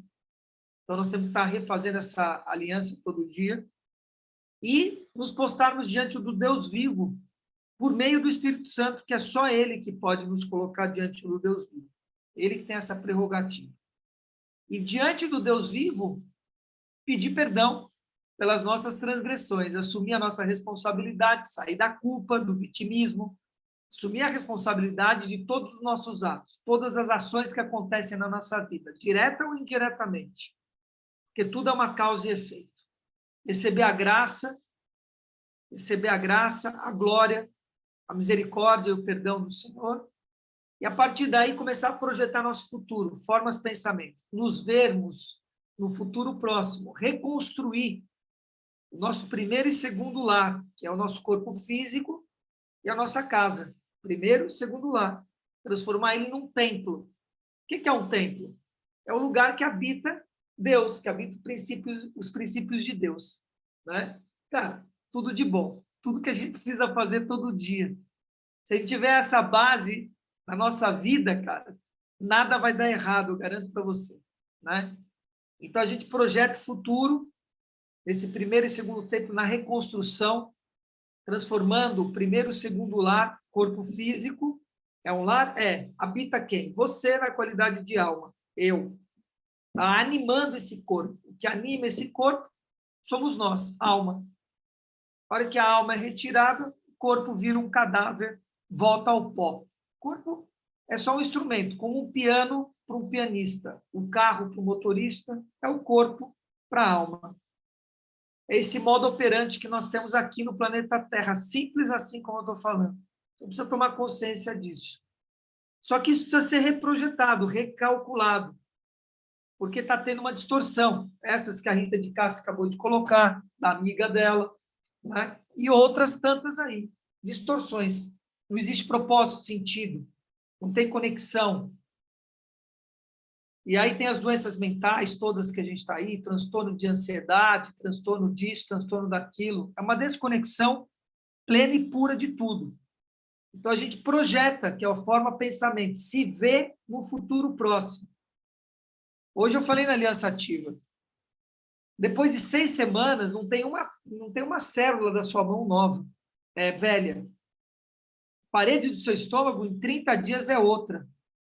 3 anos depois, o seu corpo, ou seja, esse corpo que você tem, que eu tenho, 95%, 90% a 95% é todo novo em relação a 3 anos atrás, 2019. Não tem nada de 2019 quase aqui. 10 anos depois, não tem uma célula igual. 10 anos, todas as células são renovadas. Todas elas são renovadas. Então, renovadas como? Na replicação do mesmo ou de um novo padrão? Tem que mudar o padrão e dar tempo ao tempo. Não vai mudar de um mês para o outro, de um dia para o outro. Vai levar um tempo. Esse é o mesmo tempo da produção de doenças. Cara, um câncer demora 10 anos para ser produzido. 10 anos. Não é num mês. Reforçado, angústia, dor, frustração, dor, e as células sendo reproduzidas naquele lugar. Infarto, AVC, o que quer que seja. Nossa responsabilidade, tem que assumir o que está fazendo com esse corpo físico e o que eu quero fazer no futuro próximo. Então, a Aliança Ativa é isso. A gente vê o nosso corpo no futuro próximo, vê nossa casa no futuro próximo, transformado num templo. Princípios de Deus habitando ali, espargindo luz. E o que nós estamos projetando, que nós estamos jorrando, qual é a minha atividade, qual é o meu talento e minha virtude para a humanidade. O que eu estou jorrando, o que eu estou devolvendo para a humanidade. Eu vejo isso também. Eu, no meu caso, palestrante, tocando almas, arrepiando corpos, tocando corpos, arrepiando almas. Né? Para quê? Milhares de pessoas sendo despertas, famílias sendo reconstruídas. É isso que eu, Luiz Marcelo, vejo, que é o meu talento e minha virtude. Você vai ser outro, porque você é o único. Não existe ninguém igual projetado. Isso é Aliança Ativa. A gente faz isso de segunda a sexta, só isso. A gente faz, segunda a sexta. No meu canal do YouTube. Você está no hospital, irmão? Está tudo bem com você aí?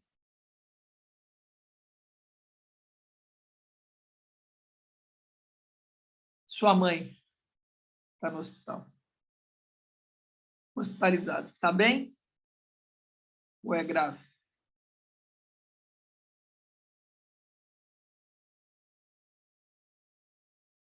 Está bem melhor. Ok. Que ela possa se recuperar e se restabelecer rapidamente. Tá bom, João Aurélio? Então é isso. Se conecte lá ao canal do YouTube. Hoje à noite, nós temos o terceiro encontro dos 9 pilares, também no YouTube, às 19 horas. Se você puder se conectar, entra lá, às 19 horas, tá? Eu vou falar sobre o poder da atração, que é o terceiro pilar de 9 pilares, de um programa que eu desenvolvi chamado 12 em 12. São 144 dias sendo mentorados por mim. Então, eu estou apresentando esse programa, estou falando sobre mim, é a oportunidade de você me conhecer um pouco mais e saber um pouco mais do programa. Nós estamos começando a construir a 7ª turma, que vai começar dia 10 de outubro, tá? Então, esteja lá escutando e você vai absorver, vai entender o que é vibração, o que é lei da atração, assim por diante. O link não está no site. Não, no site tem só as palestras, o link não está no site, tá? Ok? O link tem que pegar no grupo, mas é só entrar no canal do YouTube às 19 horas, que vai estar ao vivo, tá? Mas nós vamos postar nos grupos o link da noite, tá bom, queridos? Então, fiquem bem, que sua mãe se restabeleça rápido, mande um abraço fraterno para ela, as nossas bênçãos transmitidas por Deus, tá? Um beijo para vocês, queridos, lindo feeds, e a gente se vê à noite. À noite a gente se encontra, tá? Valeu! Até logo.